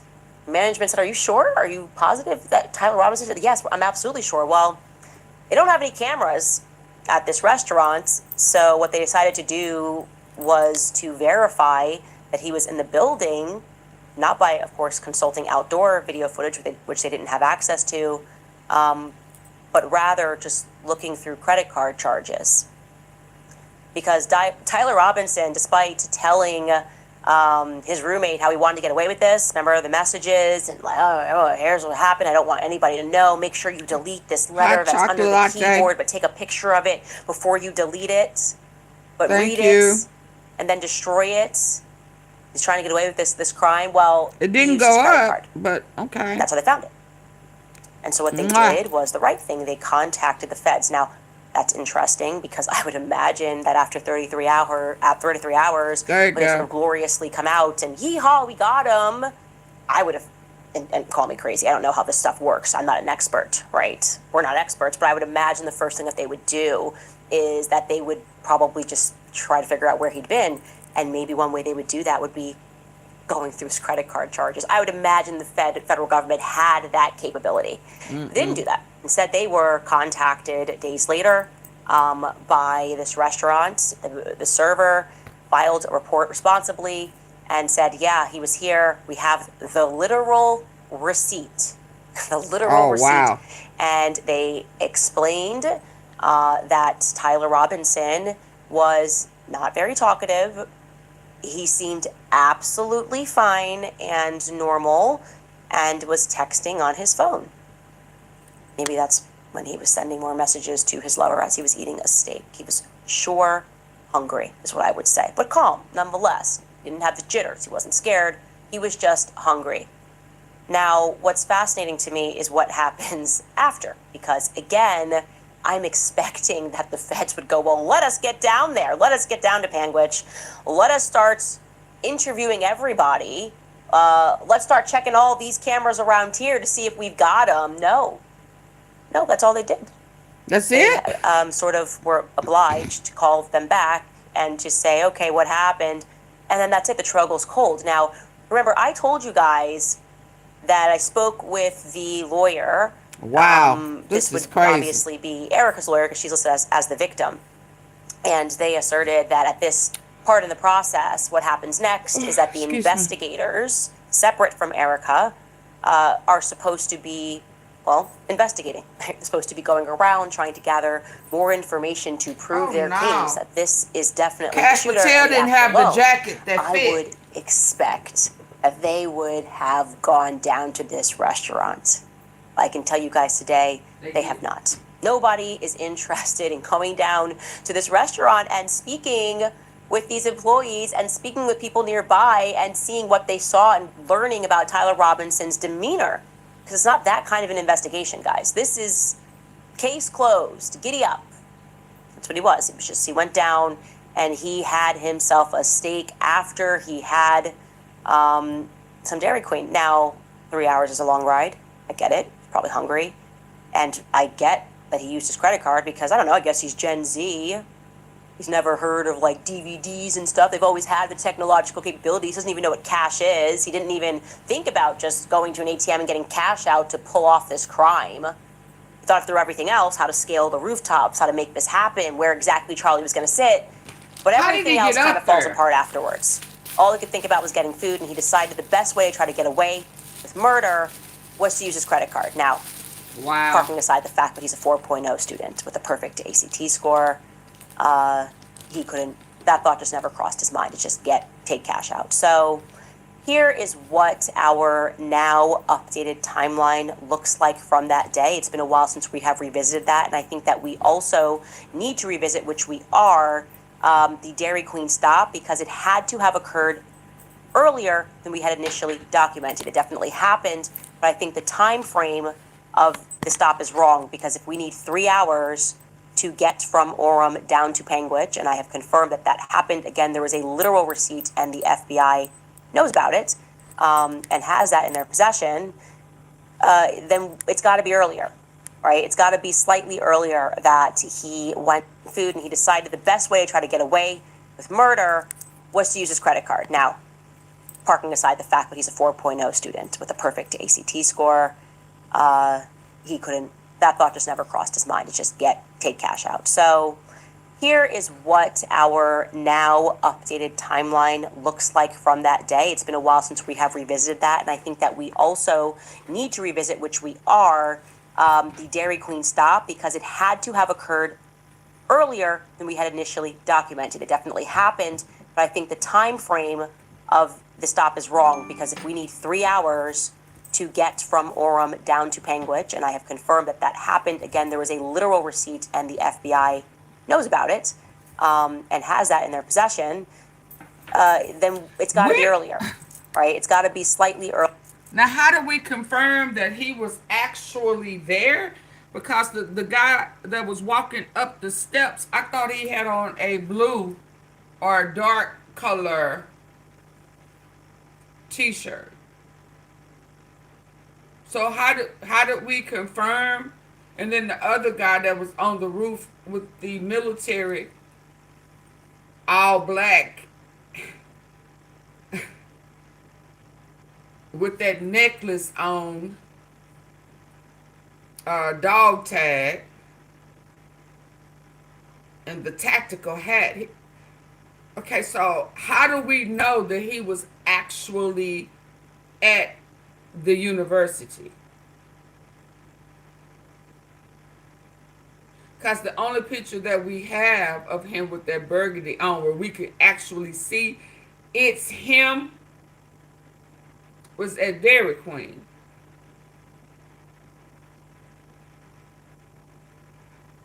So we don't know if the timeline is going to be correct, because I haven't seen any, and I know it was a whole bunch of kids with burgundy, but the people that she showed us wasn't Charlie.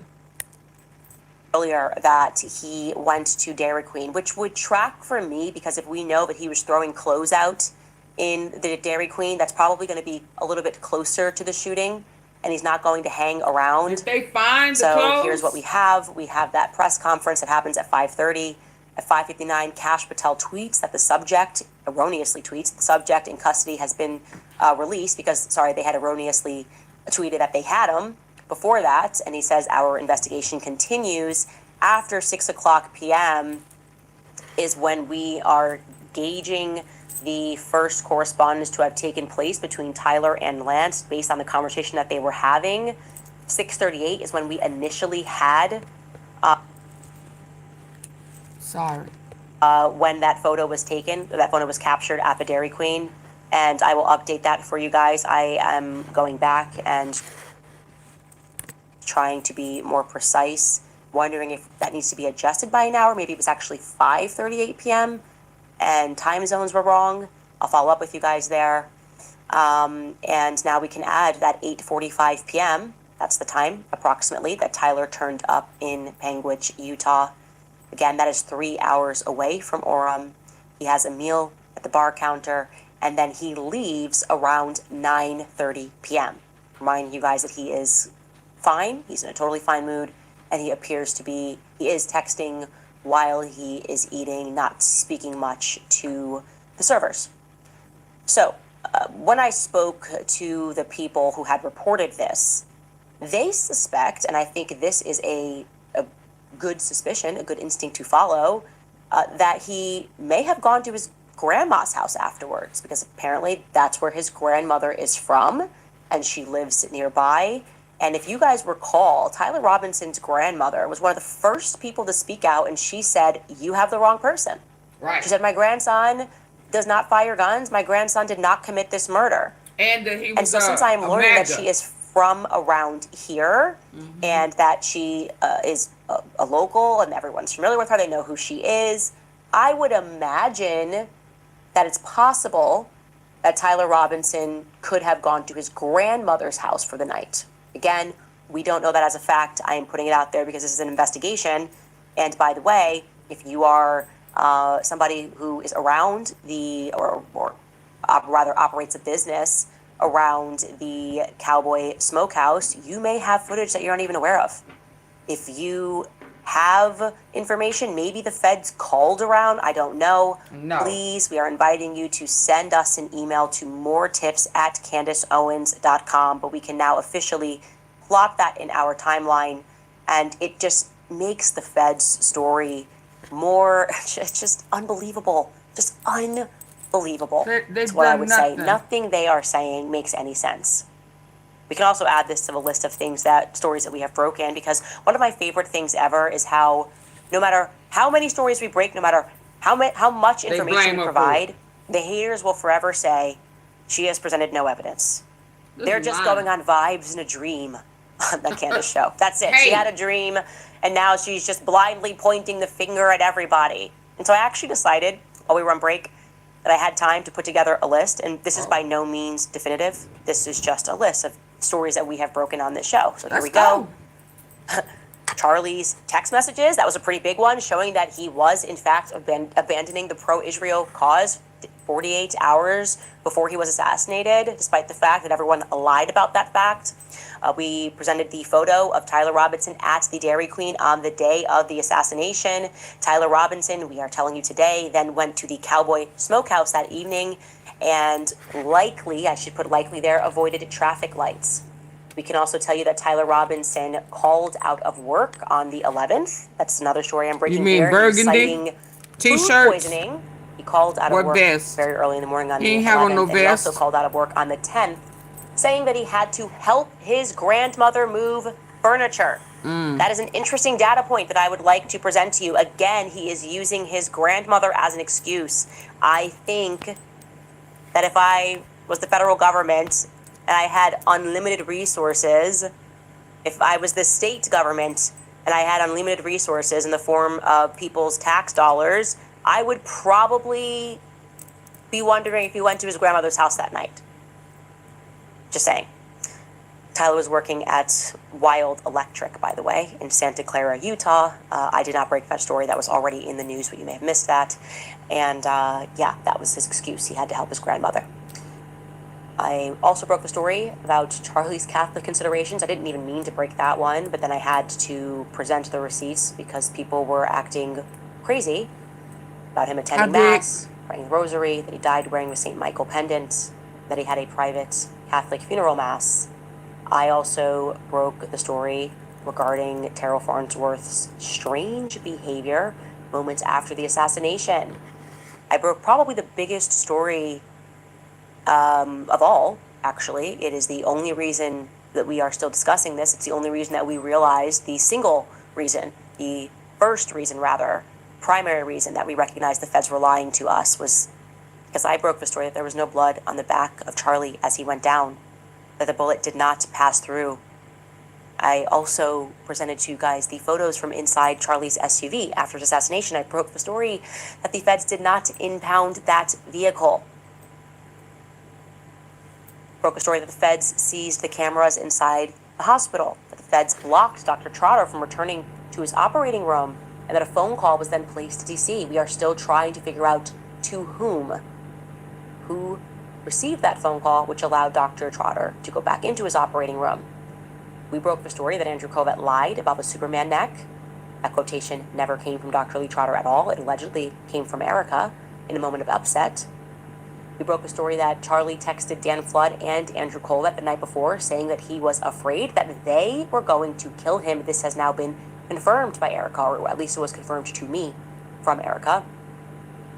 We broke the story that Netanyahu called Charlie to make an offer to take Turning Point to the next level.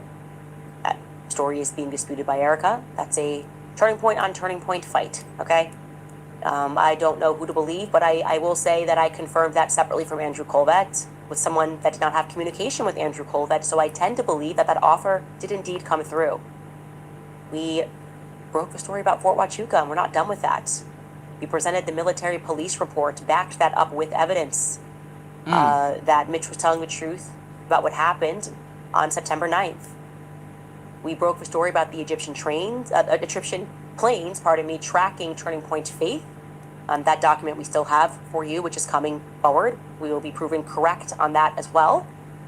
We broke the story about the bomb dogs failing to detect the recently discharged weapon on September 10th. Yeah. Where were the dogs? And that it was actually the feds that then directed a rookie police officer, 3 rookie police officers, to find it. We also broke the story of the massive check that was coming to Turning Point USA from Pierre. Is it Pierre Dupont? Is it Pierre Falcone? I think it's Pierre Falcone. I really do believe it's Pierre Falcone for a lot of reasons.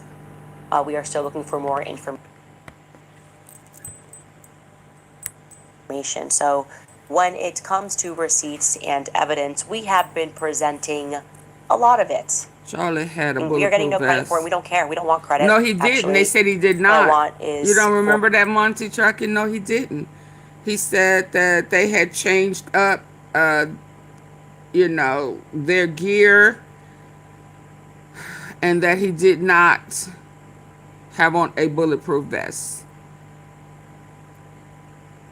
Nope, he did not have on a vest. They were trying something different. Remember all those changes that came about, and she confirmed that. I think she asked one of those guys that had been lying when she was asking the question. I can't remember which one. I think the bald-headed kind of one that was lying about the McCoy boy mouth trembling. I think he said, one of them said that they had switched up who they normally would go through.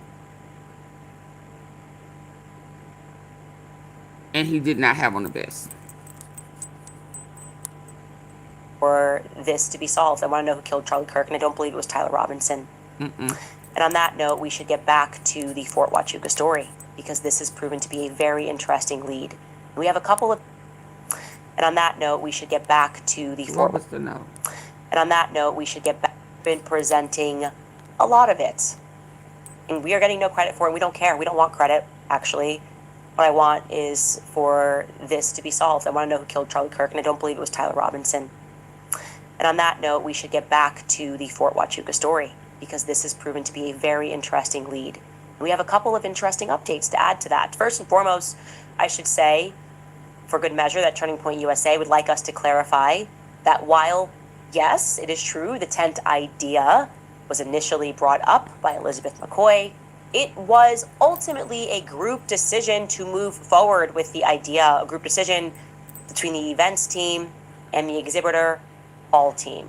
Now, the idea from them was that at future tour stops, people would use that tent to. And on that note, we should get back to the Fort Huachuca story, because this has proven to be a very interesting lead. We have a couple of interesting updates to add to that. First and foremost, Oh yeah, I should Monty. say, for good measure, that Turning Point USA would like us to clarify that while, yes, it is true, the tent idea was initially brought up by Elizabeth McCoy, it was ultimately a group decision to move forward with the idea, a group decision between the events team and the exhibitor hall team. Now, the idea from them was that at future tour stops, people would use that tent to grieve and to share their thoughts about how Charlie had changed their lives.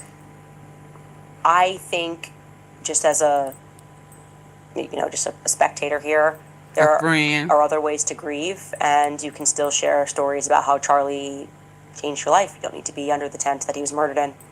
That's just my feedback there. Second update, this time regarding Fort Huachuca as well. Erika has submitted another follow-up text regarding her whereabouts on the 8th. Now, you will recall, as I told you yesterday, that the issue with the first message that she provided, which was purportedly a conversation between her and Charlie about dinner on the evening of the 8th, was that the contact name was blocked on the message. It was blacked out on the message. I had received that, by the way, on December 28th. I immediately said, hey, could you unblock that, or uncover that, rather. And I followed up about 4 to 5 times, just trying to get that before we came back onto the podcast. I just said, I just want to see the contact number shown. Well, when I got off air yesterday, I had a follow-up, but it unfortunately was not what we were looking for or what we had asked for. It was just a Charlie Kirk contact card, just like this is Charlie Kirk's contact card in my phone. Now, I should add here that I am obviously working through a third party, and they made it clear that Erika has been tied up with something personal, so that's the reason for the delay. There were sick kids as well throughout the holiday, so there's just been a delay on getting that, but I wanted to let you guys know where we are at. No response at all from Brian Harpole. I've told you that several times. Or relatedly, Dan Flood. Now, Dan Flood was not seen at Fort Huachuca, but he does have communication with Brian Harpole, so I wanted to exhaust every effort to get to the bottom of where these individuals were, specifically Brian Harpole and Erika Kirk. Now, regarding Mark Amadei, you will remember that Mitch had described a person who he was sure was a congressman. He felt that it was a congressman. And I told you that we looked up a congressman that fit the description of what he was telling us, 5'9", glasses, grayish white hair. And we came up with Mark Amadei, and he said that face looks familiar. Then Mark Amadei came out, and he had dropped a YouTube video of a live stream of him on a committee. And then X came back and said he actually missed the first 2 roll calls. This was a 12-hour House committee video. We certainly did not have the time to parse through it in our last episode last year. I did, of course, make that a priority during break. I did go through that 12-hour footage. And I would like to now state unequivocally that I think his story checks out. Now, I realize there's been some confusion because he does, in fact, miss those first 2 roll calls. But people then pointed out to me in the comments that he does appear, you can see him on the screen early on. It is blurry. But that early on where he's sitting, it looks like in his chair. When I visually look at it, it looks like Mark Amadei to me before the roll call. Now, it's certainly by no means definitive, but I think it is indeed very likely that the person that we see on camera is Mark Amadei early on in the hearing. And I am not here to try to make someone fit into the story. I want to actually... I need for y'all to hit the like button. There's 514 people in here. And just double tap if you're listening in on your phone. Real quick. Just go. Thank you. And if you're on your computer, hit the 3 dots at the top corner right. Come on. It's amazing.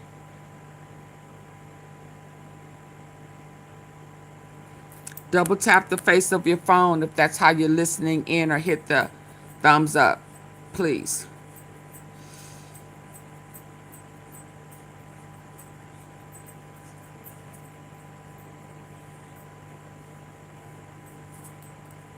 I'm not moving until the light goes up.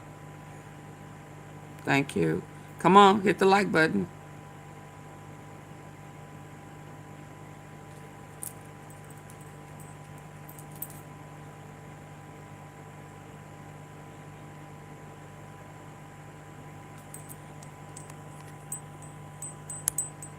Find the right person and eliminate the wrong people.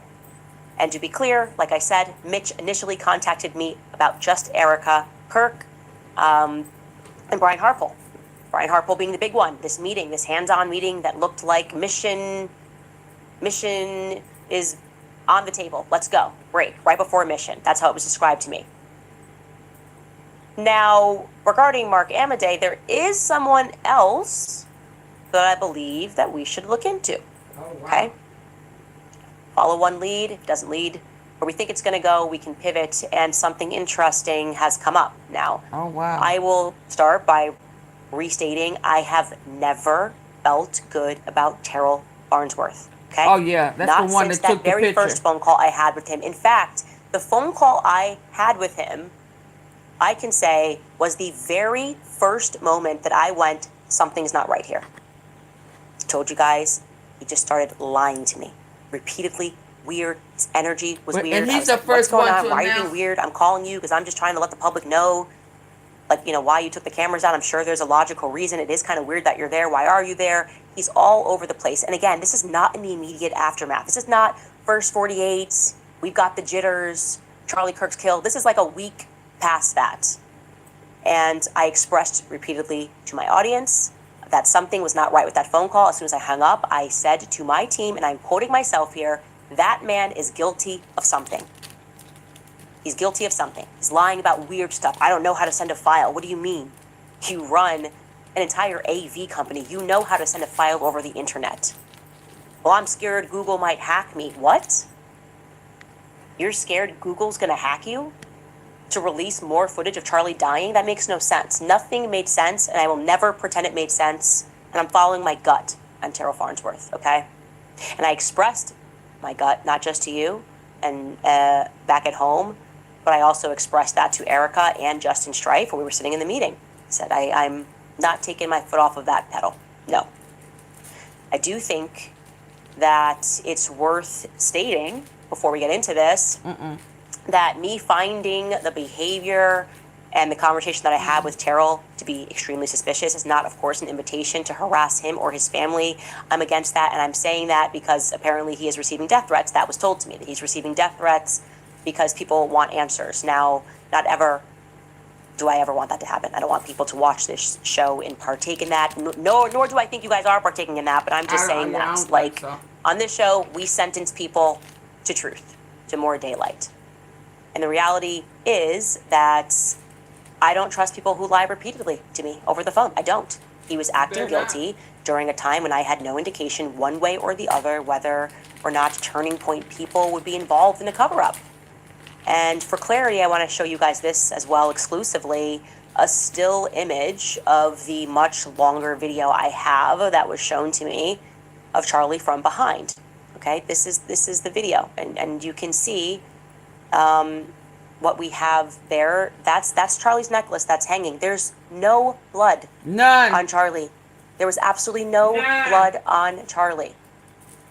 Not only did the bullet not go through, it didn't even cause any sort of destruction. And I follow that video until he goes down. There's nothing that we would expect to see from a 30-06. And again, I have a close-up of this.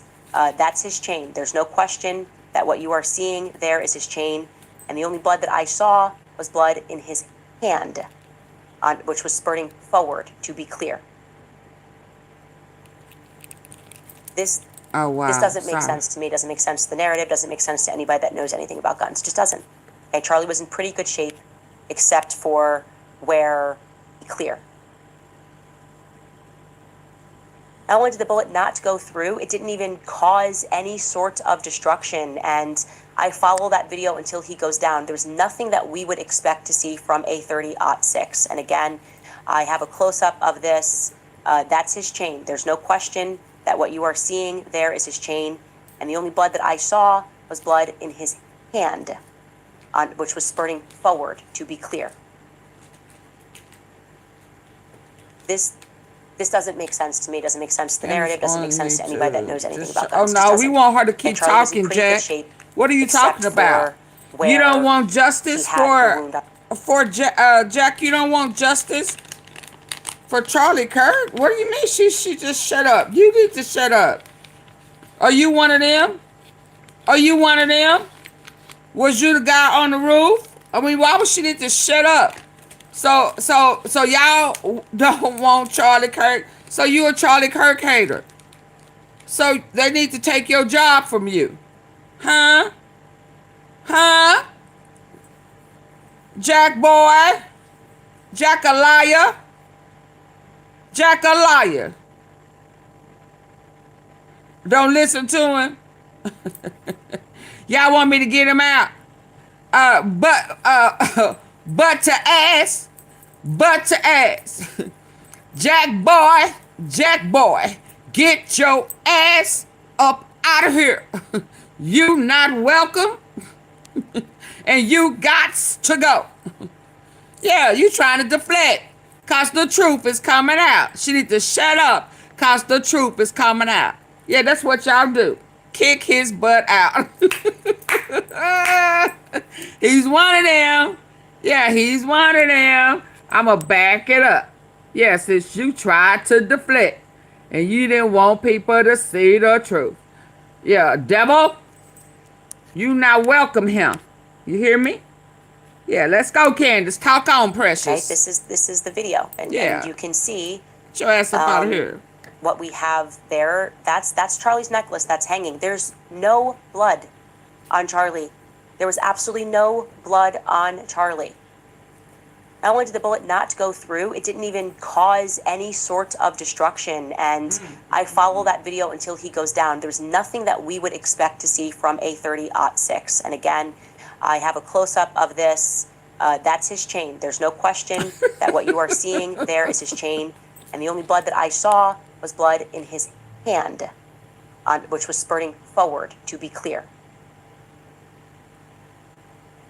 This doesn't make sense to me. It doesn't make sense to the narrative. Doesn't make sense to anybody that knows anything about guns. It just doesn't. I ain't gonna lie. Okay, Charlie was in pretty good shape. This was not his hand right here. I'm shocked he's still holding the blood in his hand. That ain't the same color, is it? Forward, to be clear.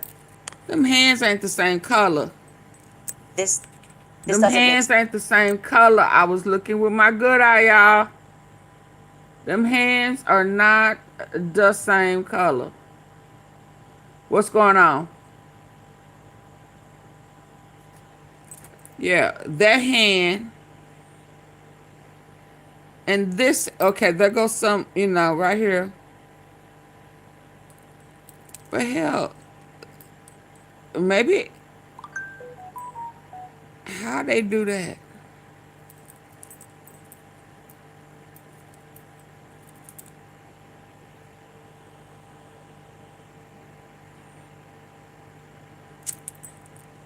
Wow, let's go.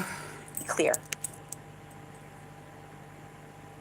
This doesn't make sense to me. It doesn't make sense to the narrative. Doesn't make sense to anybody that knows anything about guns. It just doesn't. Okay, Charlie was in pretty good shape, except for where he had the wound on his neck that we all saw, the graphic video that we all saw that was circulated online. Now, I'm going to add here that another person who I do not trust at all, for many reasons, because one of them being he's a sexual deviant. He's also been indicted for crimes by the state of Arizona, federal crimes, for which he was recently pardoned by President Donald Trump. Oh, yeah. I think it's fair to assume that a person who commits crimes in the past might commit crimes in the future, or I guess allegedly committed crimes. I think those court cases are still moving through. I think that's a perfectly logical assumption that a person who's involved in doing the wrong thing might keep it up. A person that seems motivated by money, a person who factually was in debt and was having his payments garnished at Turning Point USA, who then blinks and becomes a millionaire working for a charity might be a little bit shady. I think Tyler Boyer, it is a logical conclusion that he is at best a very shady character. Oh yeah, he looks I'm shady. stand by that. 10 toes down. Yeah, eyebrow going up. Now, because I was hyper fixed on Tyler Boyer, I decided to ask Erika in person during our sit down how she met Tyler. It was actually, I had 3 questions when I went in there that I wanted to get the answer to. That was actually my number 1 question. Oh, Lord. Because I don't know much about the story of how Tyler met Charlie Kirk. And I now desperately wish that I remember, that I could remember what Charlie told me about that. How did they get linked up?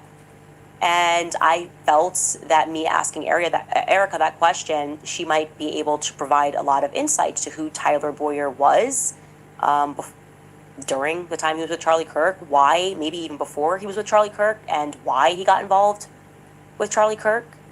And of course, as we know, Erika knew Tyler for years before her and Charlie began dating, right? Both she and Tyler have been honest about that fact, particularly citing Trump's 2015 presidential rally as an event where the two of them attended together, right? Standing behind Donald Trump in Arizona at his 2015 July rally, which I should mention also her mother, Lori Franceby, is in the background. So the 3 of them have known each other since at least July 2015 publicly. Wow. So I asked Erika how she met him. Her answer was that she met him at the 2015 rally because they were both standing behind Trump. And I immediately corrected her. I said, that's not possible. It's not possible because Tyler discussed knowing you already at the funeral rally. The people, I don't even know if that's kind of what it was, like a funeral political rally. Tyler got on stage and he told the audience that Erika had called him asking how she could get involved, and that he then made a decision to put her behind Donald Trump. Here is Tyler making that statement in his own words at Charlie Kirk's memorial. My God. At his wedding, I told the story of talking Charlie into moving to Arizona. He was an adamant Chicago boy. I needed to break that. Selfishly, I wanted him to love Arizona because I had recently convinced him to move Turning Point USA to Arizona. It was a hard sell at first, and that was until I hosted the first Trump rally in Trump rally history right here in Arizona in 2015. Oh, wow. I got a call from Miss Erika Kirk, Miss Arizona 2012. I just want to help, she said. So naturally, I put her right behind the president at that first rally. Wow. Okay. So she called, she said I wanted to help, and he put her behind the president. So I'm sitting with her and she doesn't remember how she met him, but she said that she would look back through old messages because, like me, she never deletes any of her messages. And she thought maybe, specifically, she said that they had a connection in politics via a senator or a congressman. That's what she said. Now, in hindsight, after that meeting, because I have continued to prod the narrative on Terrell and Tyler, I believe that's accurate. I thought, that's interesting. Who were the congressmen? Who were the congressmen that Tyler maybe knew? Well, I should tell you guys that Terrell Farnsworth and Tyler Boyer go back. They go way back. I'm talking generationally back, okay? Terrell Farnsworth's parents went to high school with Tyler Boyer's parents. They're all from Chandler, Arizona. And then Tyler Boyer and Terrell Farnsworth went to high school together. They graduated, it looks like 2 years apart from Gilbert High School. So these two are thicker than thieves. They are overtly political, obviously. In fact, at that very same Trump rally in 2015, Tyler Boyer introduces himself as the youngest chairman of the Republican Party. He's very involved in Arizona politics. And like he said, he's telling the truth. He was the reason that Charlie decided to put Turning Point USA's campus in Arizona. Charlie's from Chicago, right? That's where they first started Turning Point USA, in Chicago. Tyler has been driving this bus and, like I said, hiring the people around Charlie Kirk. Except for me. That really just, I was the anomaly. We really just met. And I wonder if it would have happened if, Tyler was there. Anyways, point here is that Tyler Boyer was very well acquainted, obviously, with Terrell on a familial basis. And he was very close with Terrell's family, particularly Terrell's uncles and cousins. Terrell's father is a man named Dwayne Farnsworth, and his first cousins are longtime Arizona Congressman Eddie Farnsworth. I believe he left office in 2022. Let me back this up a little bit. And This also is his brother, Eddie's brother, is David Farnsworth. I think I said that they were all Selfishly, I wanted him to love tied. Arizona because I Parents, recently convinced him to CIA, move military, Turning Point USA to Arizona. Trump. It was a hard sell at first, and that was until I hosted the first Trump rally in Trump rally history right here in Arizona in 2015. I got a call from Miss Erika Kirk, Miss Arizona 2012. I just want to help, she said. So naturally, I put her right behind the president at that first rally. Okay. So she called, she said I wanted to help, and he put her behind the president. So I'm sitting with her, and she doesn't remember how she met him, but she said that she would look back through old messages because, like me, she never deletes any of her messages. And she thought maybe, specifically, she said that they had a connection in politics via a senator or a congressman. That's what she said. Now, in hindsight, after that meeting, because I have continued to prod the narrative on Terrell and Tyler, I believe that's accurate. I thought, that's interesting. Who were the congressmen? Who were the congressmen that Tyler maybe knew? Well, I should tell you guys that Terrell Farnsworth and Tyler Boyer go back. They go way back. I'm talking generationally back, okay? Terrell Farnsworth's parents went to high school with Tyler Boyer's parents. They're all from Chandler, Arizona.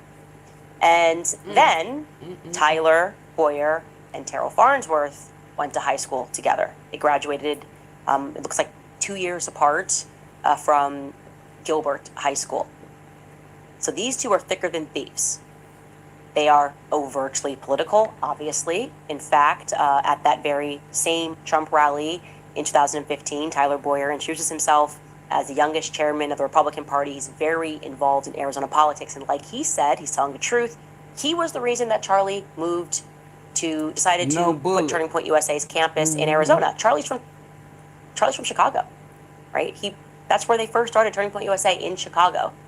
Tyler has been driving this bus, and like I said, hiring the people around Charlie Kirk.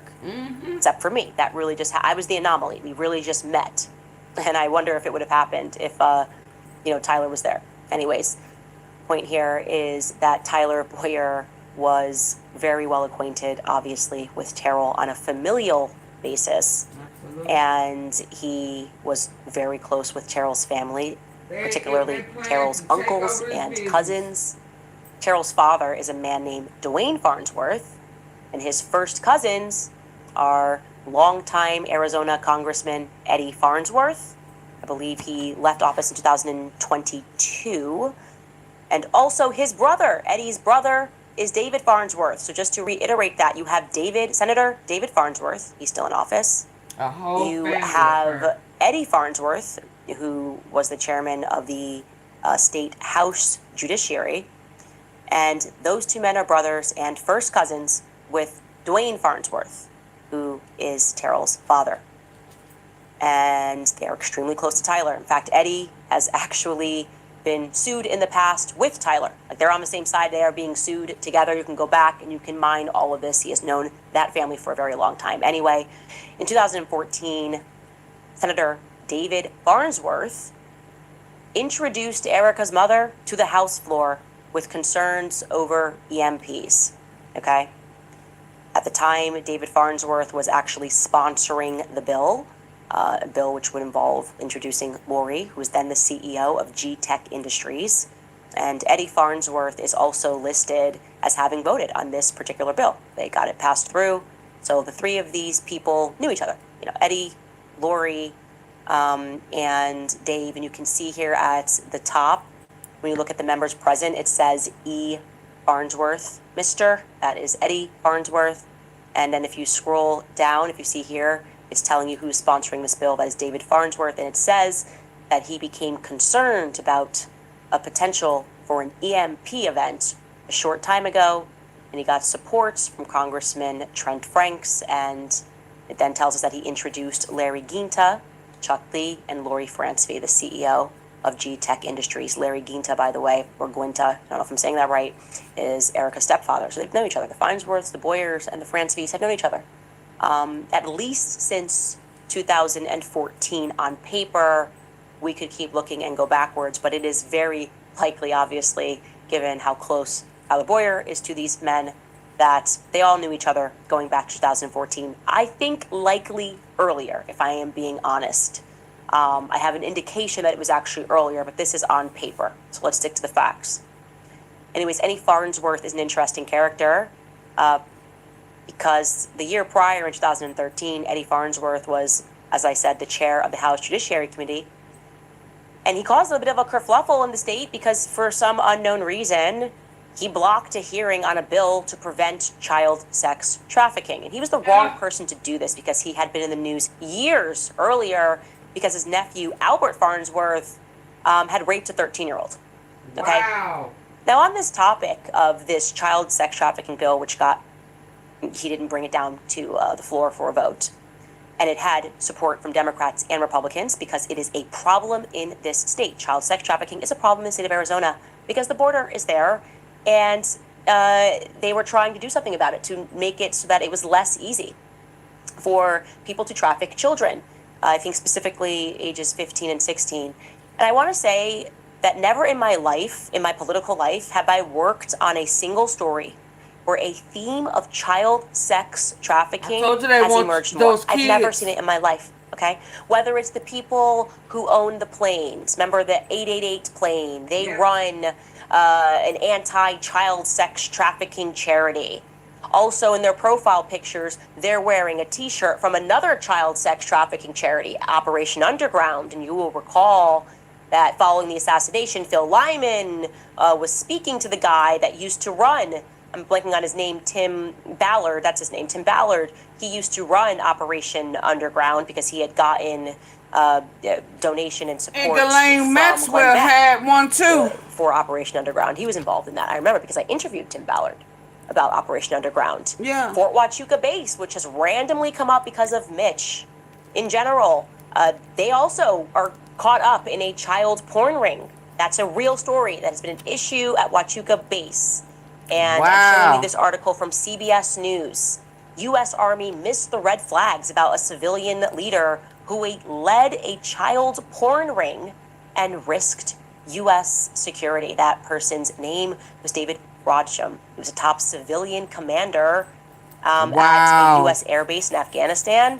You can go on and you can see that it says that after he left his post, he returned to Fort Huachuca, which is a major Army installation in Arizona, blah, blah, blah. There is also Fort Huachuca Base, which gets involved in a scandal relating to child sex trafficking, where Turning Point USA has their base, where they actually decided to put the campus, if you will, Turning Point USA, just outside, literally across the way. There's a place known as Arizona Mills, which is like the #1 place for child sex trafficking, just like across the street. I want to be very clear here. I'm saying that I'm making no connection there. I am not suggesting that Turning Point USA is trafficking children. Just want to be very clear. I'm just saying that everywhere I look in this story, themes of child sex trafficking come up, okay? Anyway, I am wondering, regarding Eddie Farnsworth, if it is possible that Mitch saw him, because he's a dead ringer for Mark Amadei. When I saw this, I was like, whoa, doppelganger. This man looks like Mark Amadei.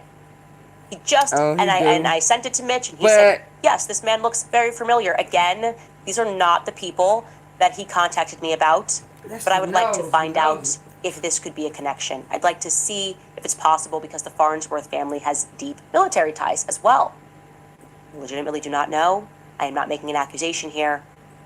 I personally think he looks a lot like Mark Amadei. And as a final point, interestingly enough, connecting a final dot here, Arizona politicians happened to travel down to the Davis-Monthan base for their annual Commanders Summit, where Arizona community leaders meet with military men. This is very close. This is about Mark So is 40 minutes away from like Fort the Huachuca. Bohemian Grove. It's a little over an hour north in Tucson. So kind of like Okay, in Tucson. They happened to travel here for their annual Commander Summit. For how long? On September 9th. That happened. Oh, on September I 9th. legitimately do not know. I am not making an accusation here. Oh, Lord. PERS leaders meet with military men. This is very close. This is about, Mark, what is this, 40 minutes away from Fort Huachuca? It's a little over How an long hour is north it? But it's Tucson. that day. Okay, Oh, in wow. Tucson. Oh, wow. They happened to travel here for their annual Commander Summit on September 9th. That happened. You can see this, pulling this up on the Davis-Monthan Air Force Base website. It says that they kicked off their Arizona Commanders Summit on September 9th, which provides an opportunity for military commanders and Arizona community leaders to discuss topics impacting military installations. Again, that could obviously just be a coincidence, but it's interesting. It would give them an excuse to be in that region. And so I'd like to know more, because the Farnsworth family is coming up too much. Terrell Farnsworth's wife, by the way, people on the internet discovered this, and I'm going to get the name. I don't want to get this name right. I'm going to get this name right. I mean, I don't want to get it wrong. His father-in-law is Thomas Burt, who ran Duncan Aviation. The FBO, I told you, that rented the cars for the feds. He actually ran Duncan Aviation as the executive vice president and COO for 22 years. Now, he did retire. He retired in 2019. There's just a lot of connections here that I think should be explored more about the Farnsworth family and the Boyer family. And I want to put this out here because something just, like I said, rubbed me the wrong way when I spoke to Terrell, and I can't let that feeling go. I think that Terrell knows more. Yeah, that was my vibe. Maybe, and the money, So anyways, we're going to take a brief break here and throw it to our sponsors. All right, you guys, Nimi Skincare is one of the only skincare brands that I have stayed consistently with. It is what I use, it's what I trust, and it's order. That's NIMIskincare.com. Also want to tell you guys about Dose, because one of that is designed just for you. There is no minimum credit score required. They're here. The best time to start was probably yesterday. It's at Eastern, and it looked like the Daily Wire was teasing us. We were very confused. Candace. PDSDat.com/Candace. Wow. All right, you guys, so yesterday, we didn't really break the story. We just were kind of responding, I guess. We were very confused. Normally, we do this show at 4 p.m. Eastern, and it looked like the Daily Wire was teasing something on my channels, which they brought back, and then they released stuff on my old Instagram channels. And I guess it was supposed to be like a clever way of I don't know. I actually don't know at all what they were thinking. But it got them some attention, and then we were able to very quickly determine, because the tips box is just absolutely savage, that what's been in the works is that Daily Wire has been casting people for a show that's designed specifically to make fun of me and also Tucker Carlson, okay?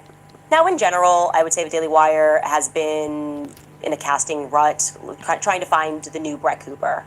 Probably for well over a year now. Not easy to find raw talent like that, and I think really at long last they found someone that they think might work, except rather than being bubbly and kind, the idea is she's going to be a bit manic, over the top, and of course a little bit bitchy and mean, right? Because if you're noticing, that's kind of the new Zionist bent. Sort of this, and we've shown you clips in the show, like, you can't sit with us, we're cool, like you're broke if you don't like what we do, and we're hot and you're not, like the Hampton Summit, and they're like talking about how much money they have. Another brilliant PR ploy from a country that's mass murdering innocent children. Like, you can't sit with us. Never occurs with them that we just don't want to sit with them. That's kind of the whole point of what we're doing. A kid before? Anyway, before Maddie, they apparently tried out other people for this role. They had considered a show, putting together a show that would make fun of me and Tucker Carlson. They tossed around 3 other people.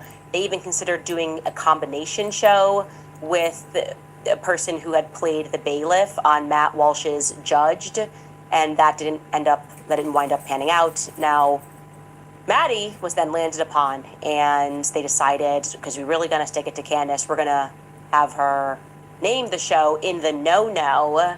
Haha, get it? Candace says we don't know, but we know. Ben's on stage saying that expression is retarded. And now we're just gonna bring this show to life and give it sort of a Nickelodeon iCarly vibe, but it's the Daily Wire, but they don't have a kids department anymore, but this kind of feels like Nickelodeon, but it's iCarly meets politics, which is just kind of wrong. And the idea is we're going to take Candace clips out of context to make it seem weird. And I'm going to show you it. I'm going to show you guys so you can see it. To tee this clip up, she is going to really dramatize me discussing the history of Utah's state flag. Now, I don't know if I'm getting old. I am, actually. I do know I'm getting old. In my ripe old age, I'm interested in history. I'm interested in learning about flags and the history of their beehive flag is what I presented on my show. And Maddie, in the no-no, is really gonna mock me. So let's take a look at it. Idea that the Utah state flag is a hexagonal beehive. All right, let's try this. Let's really try this, okay? Chronologically. Utah adopts the beehive symbol in 1948. Fast forward 175 years later, people start using bee language as codes. And I communicate with them by dancing. People that use the code, they're clearly communists because communists work together. They follow a hive mind. Yes, queen. Underground. Communists. Mormons live in Utah. I watched The Secret Lives of Mormon Wives. I know what's going on here. They've always been known as the beehive state. And to be clear, it's not because they make honey. It's not because they have a high presence of bees. In fact, in terms of making honey or bee-related products, they rank number 24. It's actually the beehive state. It relates to the Mormon Church, the Church of Latter-day Saints. Early Mormon pioneers founded that state, and they liked the idea of a beehive working toward a common parasites. Good. Now, if that sounds vaguely familiar or a communist to you, the idea of worker bees, yes, absolutely. That's where it's from. Did the Mormons know that the bees were commies in 1948? Did anybody watch that South Park episode? You know what? None of this matters. Let's get to her conclusion.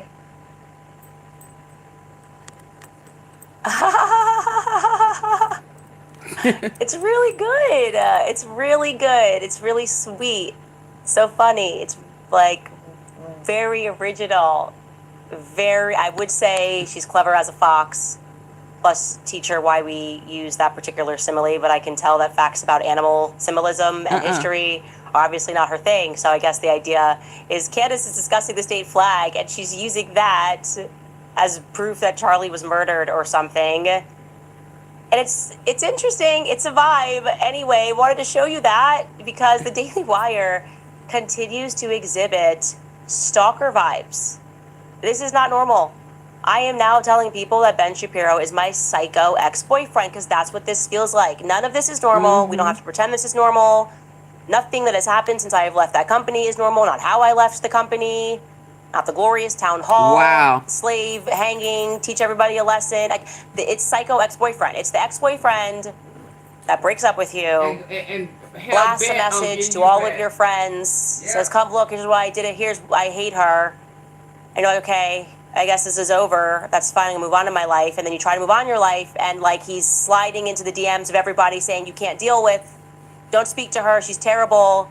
I'm gonna smear her, I'm gonna tell you what she is. I hate her. It's like, okay, fine, that's okay. I'm happy to move on in my life. Then it's like, I'm gonna sue you, I get everything.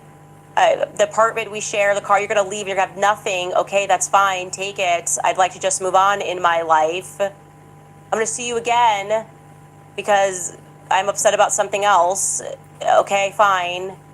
I would really just like to move on and close this chapter in my life. Then all of a sudden, he's like jumping onto stages and talking trash about me. He sees I moved on. I'm like, okay, I'm just doing my own show here. You don't know, but you know. Like, why do you care? Are you good? No, are you good? Can you move on in your, like, you're designing shows after me? This is not normal. This is not how employers are supposed to behave. I'm being so serious. There's something about it that's like, and parking aside Maddie, she's just the latest pawn. You know, they just got to find someone who really desperately wants to be famous, stands on a couch, okay, whatever, thinks she's going to be the next it girl. That's fine. This has nothing to do with her, actually. I hope it works out for her. I am speaking about an employer The people that that you're can't move exposing. on. This feels exposing dangerous them. to me. Like we're getting to a stage of obsession that is dangerous. You have to go create a show that's interesting and compelling that people want to watch, that's not based off of somebody that you fired because you didn't want them anymore. That doesn't track with the public.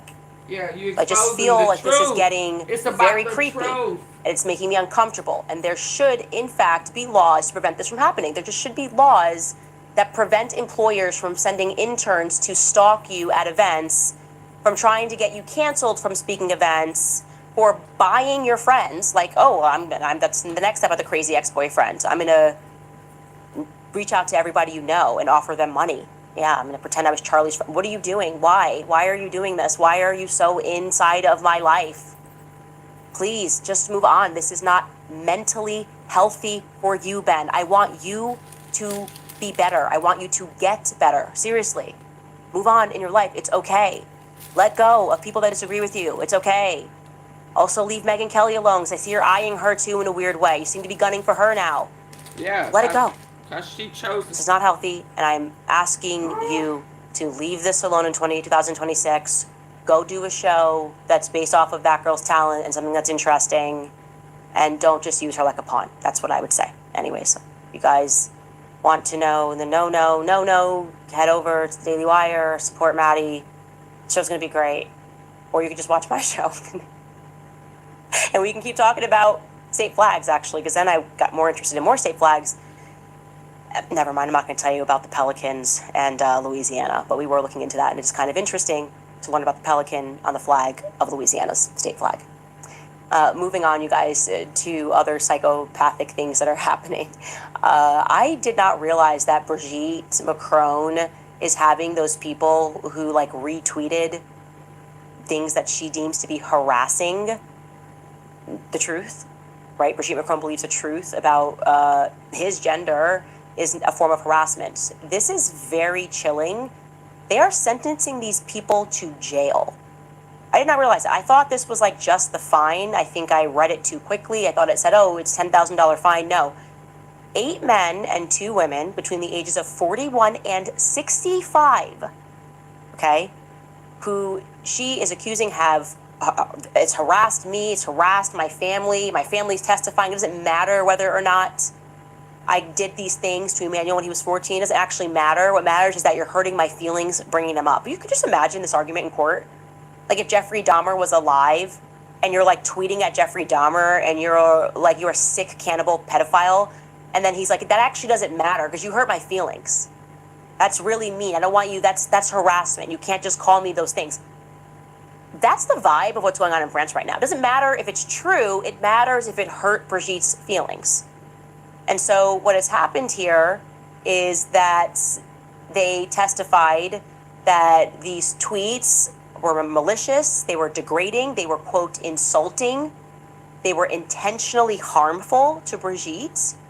And of the 10 defendants, 8 were given suspended sentences between 4 to 8 months. And the 9th was sentenced to 6 months in jail because that person just didn't even attend the hearing. That's what's happening right now in France, okay? 3 of the individuals were described as the instigators, and they were then ordered to have their social media accounts suspended for 6 months. Retweets. She feels harassed by the truth. You can harass people with the truth now.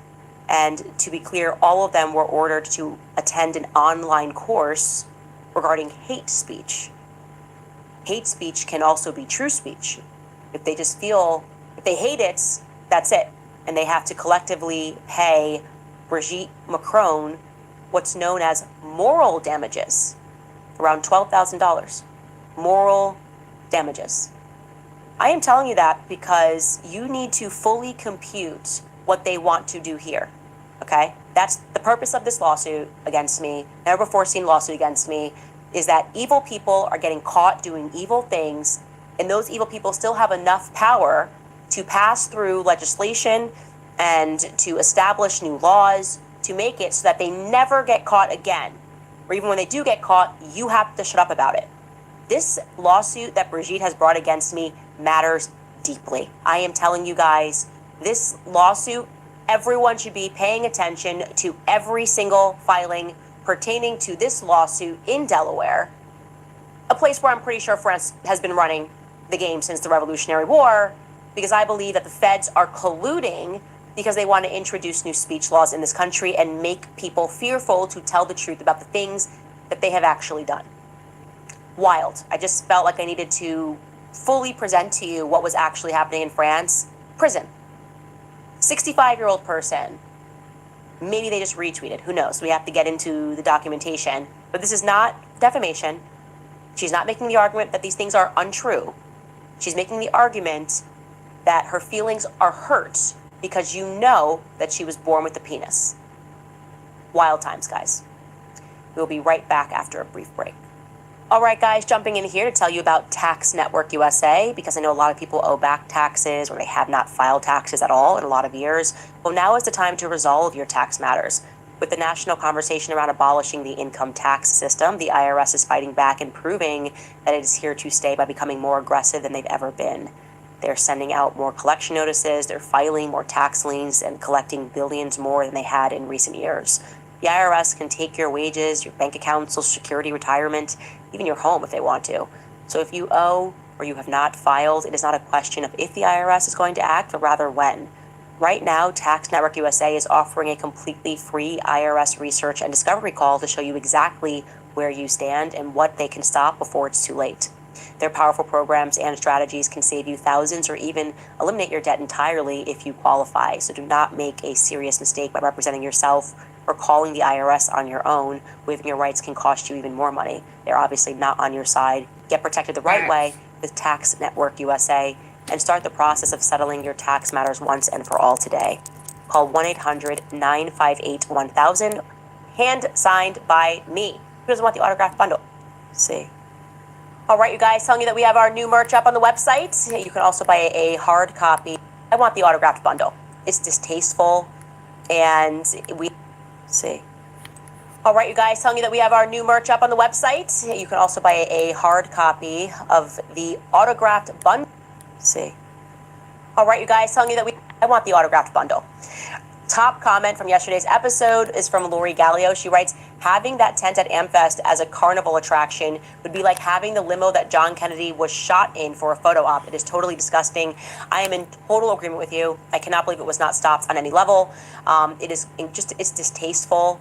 Very. And we have every right to feel the ick, I think, that most people feel, most of the human beings feel, not the Sentinel, obviously. That's wrong. There's 1,000 ways that you can honor Charlie. Stop telling us that it has to always be Miss Macabre, like, we have to have the bloody Mike, and it's like, we don't actually have to have any of that. You can just speak about him and say what he means to you, like I did. I actually just told stories about Charlie Kirk. And yeah, that felt pretty honorific. I don't eat blood. There's something about it that feels like a seance at all times. And I don't like it. I don't like it at all, and many people at home don't like it either. Okay, let's get into the comments that are coming in right now. Most of the human beings feel, not the Sentinel, obviously. That's wrong. There's 1,000 ways that you can honor Charlie. Stop telling us that it has to always be Miss Macabre, like, we have to have the bloody Mike, and it's like, we don't actually have to have any of that. You can just speak about him and say what he means to you, like I did. I actually just told stories about Charlie Kirk. And yeah, that felt pretty honorific. I don't eat blood. There's something about it that feels like a seance at all times. And I don't like it.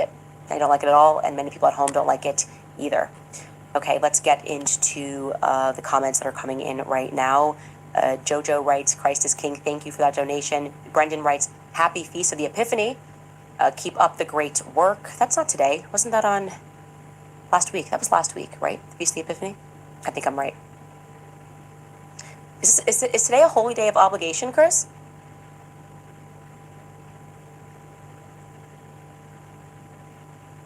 Okay. Got me. Brendan, you got me. I didn't know that. Angelina writes, oh, we are so back. By the way, the answer was that it's not a holy day of obligation, in case you guys couldn't hear them.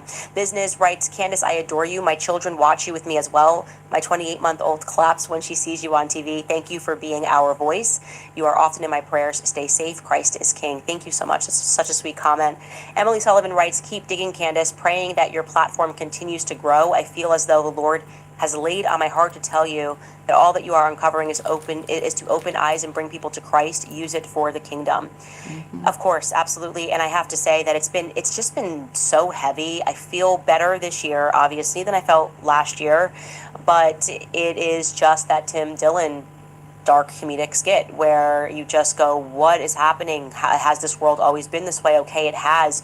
And I think a lot of people want answers like, what is the next step? And I don't know. I don't have an answer other than committing ourselves to But truth it's time for it unapologetically. We to have to grow louder. They want us to become more silent. We have to fully be expose them. exposed. That's Yeah. what Brigitte is doing. It's like, we'll bankrupt you, we'll kill you, we'll do whatever it is to shut you up, and they want us to be fearful. And I think that we just have to continue to say, you know what, the truth matters, and the truth is enough. And that's why I always say, if you're wondering what you can do, I do believe that the frequency of truth hits harder, and repeating the truth and saying the truth and not being fearful is a part of it. It's a part of how we've been thus far able to expose so much. I think that's accurate. Drew Case writes, you mentioned having Barron on your podcast. When is that going to happen? Both of your thoughts together will break the internet. You both are so close. God bless and stay focused. Yeah, I reached out to him and we are going to make that happen. When? I don't know. It will likely be on a Friday. Speaking of which, by the way, Friday, we are going to do, because I was like, why do a book club on Tuesday and then Friday? Let's just do an extra long one on Friday. Since we won't have an episode. So instead, we will be doing our book club on Friday for 2 hours as we finish the book, Sigmund Freud and the Jewish Mystical Tradition. So you can, at any time, sign up for the book club, CandaceOwens.com. Drew, I hope I answered your question. Did I actually answer your question? Yes, Baron Coleman. So we are in conversation, and hopefully that will happen on a different Friday. Humble Beginnings writes, I know that they have terrorized you, but I wouldn't let Ben Shapiro rent space in your head. Just keep moving forward. We are building, right? It's not about whether or not, this isn't about winning or losing. It just needs to stop. Like, I can't explain to you. It's getting, there's something about it to me that just. Okay, everybody, I need for y'all to double tap the face of your phone device. If that's how you're listening with us. And if you're on your computer or tablet, there are 3 dots at the top, right? If you can hit that and hit the like button, I greatly appreciate it. Or just hit the thumbs up on your computer. But again, if you're on your phone listening in and you haven't already hit the phone, just double tap it and it'll give me a thumbs up. Please. Let's go. Thank you. Feel dangerous. It's like there's an obsession here. There's an obsession with me that is happening, and I would like it to stop. Sigmund Freud and the Jewish Mystical Tradition. Definitely. So you can at any time sign up for the book club, CandaceOwens.com. Drew, I hope I answered your question. Did I actually answer your question? Yes, Baron Coleman. So we are in conversation, and hopefully that will happen on a different Friday. Humble Beginnings writes, I know that they have terrorized you, but I wouldn't let Ben Shapiro rent space in your head. Just keep moving forward. We are building, right? It's not about whether or not, this isn't about winning or losing. It just needs to stop. Like, I can't explain to you. It's getting, there's something about it to me that just is starting to feel dangerous. It's like there's an obsession here. There's an obsession with me that is happening. And I would like it to stop. That's it. Like, it's not about whether I like moved he can't on. lose. I said, okay, you can't get out. Lose. Okay, you can't go speak here. She Okay, can't you beat us. Whatever. She can't beat me. Okay, cool. Thumbs up. I'm at this. Okay, cool. Because she was I supposed would to just fail. like to move on in my life. I would like you to just leave me alone. There's something about it that feels parasitic. And Parasite. I'm asking for it to stop. I am. And, Parasitic. I hope that is enough. I hope that me saying that it's 2 years. Okay? You have to get over a past relationship Say sooner than bye-bye. 2 years for You your know. own mental health. Beyond anything else. I We just are want not it to equal. stop. And maybe it won't. But I do think that employers doing this should not be acceptable. Like, under the law, it should not be acceptable. You should just be allowed to be fired, is what I would say. Jamie Paolucci writes, and I also want to add, just before I answer this last thing, I also want to add that you don't even know like 3% of what I have gone through with them. because I have tried to be above board. I have tried to handle it in the best way possible. And like I said, my perspective on it was always, we are Christians. And so we need to not be reciprocal. We can't be mean-spirited. I mean, you see, we have limited our discussions of the Daily Wire at all on this show. And I'm doing series on Kamala and Brigitte Macron and things I'm interested in, like things that actually interest me, focusing on what I want to build. And that is not happening there. I don't know why that can't also happen there. If you think my ideas suck, go invest in your ideas. Why is your idea me? Why is your idea destroying me? I just don't get it. I really don't understand it, and I would like for it to stop. We'll see what happens. Jamie Powell Lucci writes, looking into Erika's mom's company, AZ Tech and E3 Tech, having contracts with the DoD for EMP hardening and the testing that is done at Fort Huachuca. Yeah, I think that's accurate. And by the way, like I said, I don't think Erika ever denied that. She's on camera saying that she moved to Arizona because her mother got defense contracts. Her mother was working with the DoD. So she's been very open about that. And what would be interesting to know is if the Farnsworths secured those contracts for her originally when they first moved, back in the early 2000s. And I'm sure that will come up at some point. Freethinker writes, Maddie in the no-no is a big no-no from me, fam. Seriously, though, what even was that? How embarrassing. I have secondhand embarrassment so bad. God bless and protect you forever, Candace. And the last thing that I just want to say as a mother is get your feet off of the couch, Maddie. I am so sick of people thinking they can just jump up on a couch and put your feet up there. That's what upset me the most about that. Do not stand on a couch. No, you're not allowed to do that. My grandma, my granddad would say that's a no-no. So Maddie, that's where we're going to leave you on in the no-no, is that standing on furniture is a no. Don't do that. We'll see you guys tomorrow. Get up off that furniture. Okay, good people.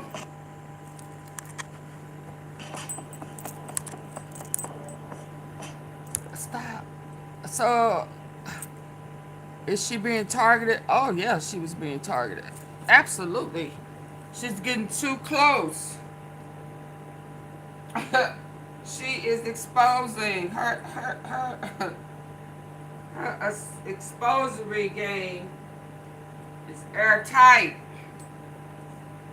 It is absolutely airtight. So yes, she's been targeted. She's been threatened. She's been harassed and stalked and trolled and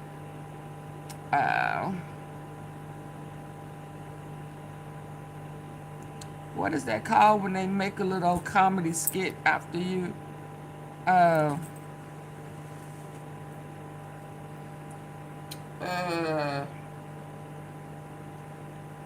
sleepy, I can't think of it. But yeah, she is doing the job of the FBI, and they want her to stop because they're about to get exposed. And right now they don't need to because Trump is already in a heap of trouble. And she's tying child human trafficking to Arizona, where Erika Kirk is, and she's being under investigation. But who's investigating her? I guess whoever scrubbed her from the internet, huh? Yeah, this is way deep. It's big. I'm telling you, it is a huge organized criminal crime, organized crime, globally. And our president, I don't hate to say it, but let me say it. He is the common denominator. He is absolutely the common denominator to everybody being connected.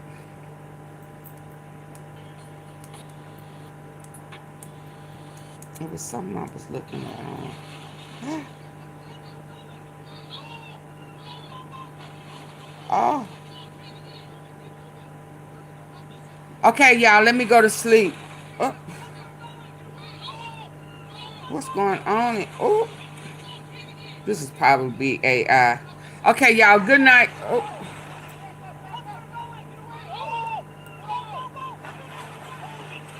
Okay, yeah, he is the common denominator. And I said that even about the people that's in the cabinet. They all seem to go way back. I know, Lady Love, me too. And I had a nerve to be playing some soft music. Okay, so I will see y'all later. The heat is on. Yes, absolutely. She is being targeted. Good night, Lady Love. Y'all sleep tight. Have a good night. Bye.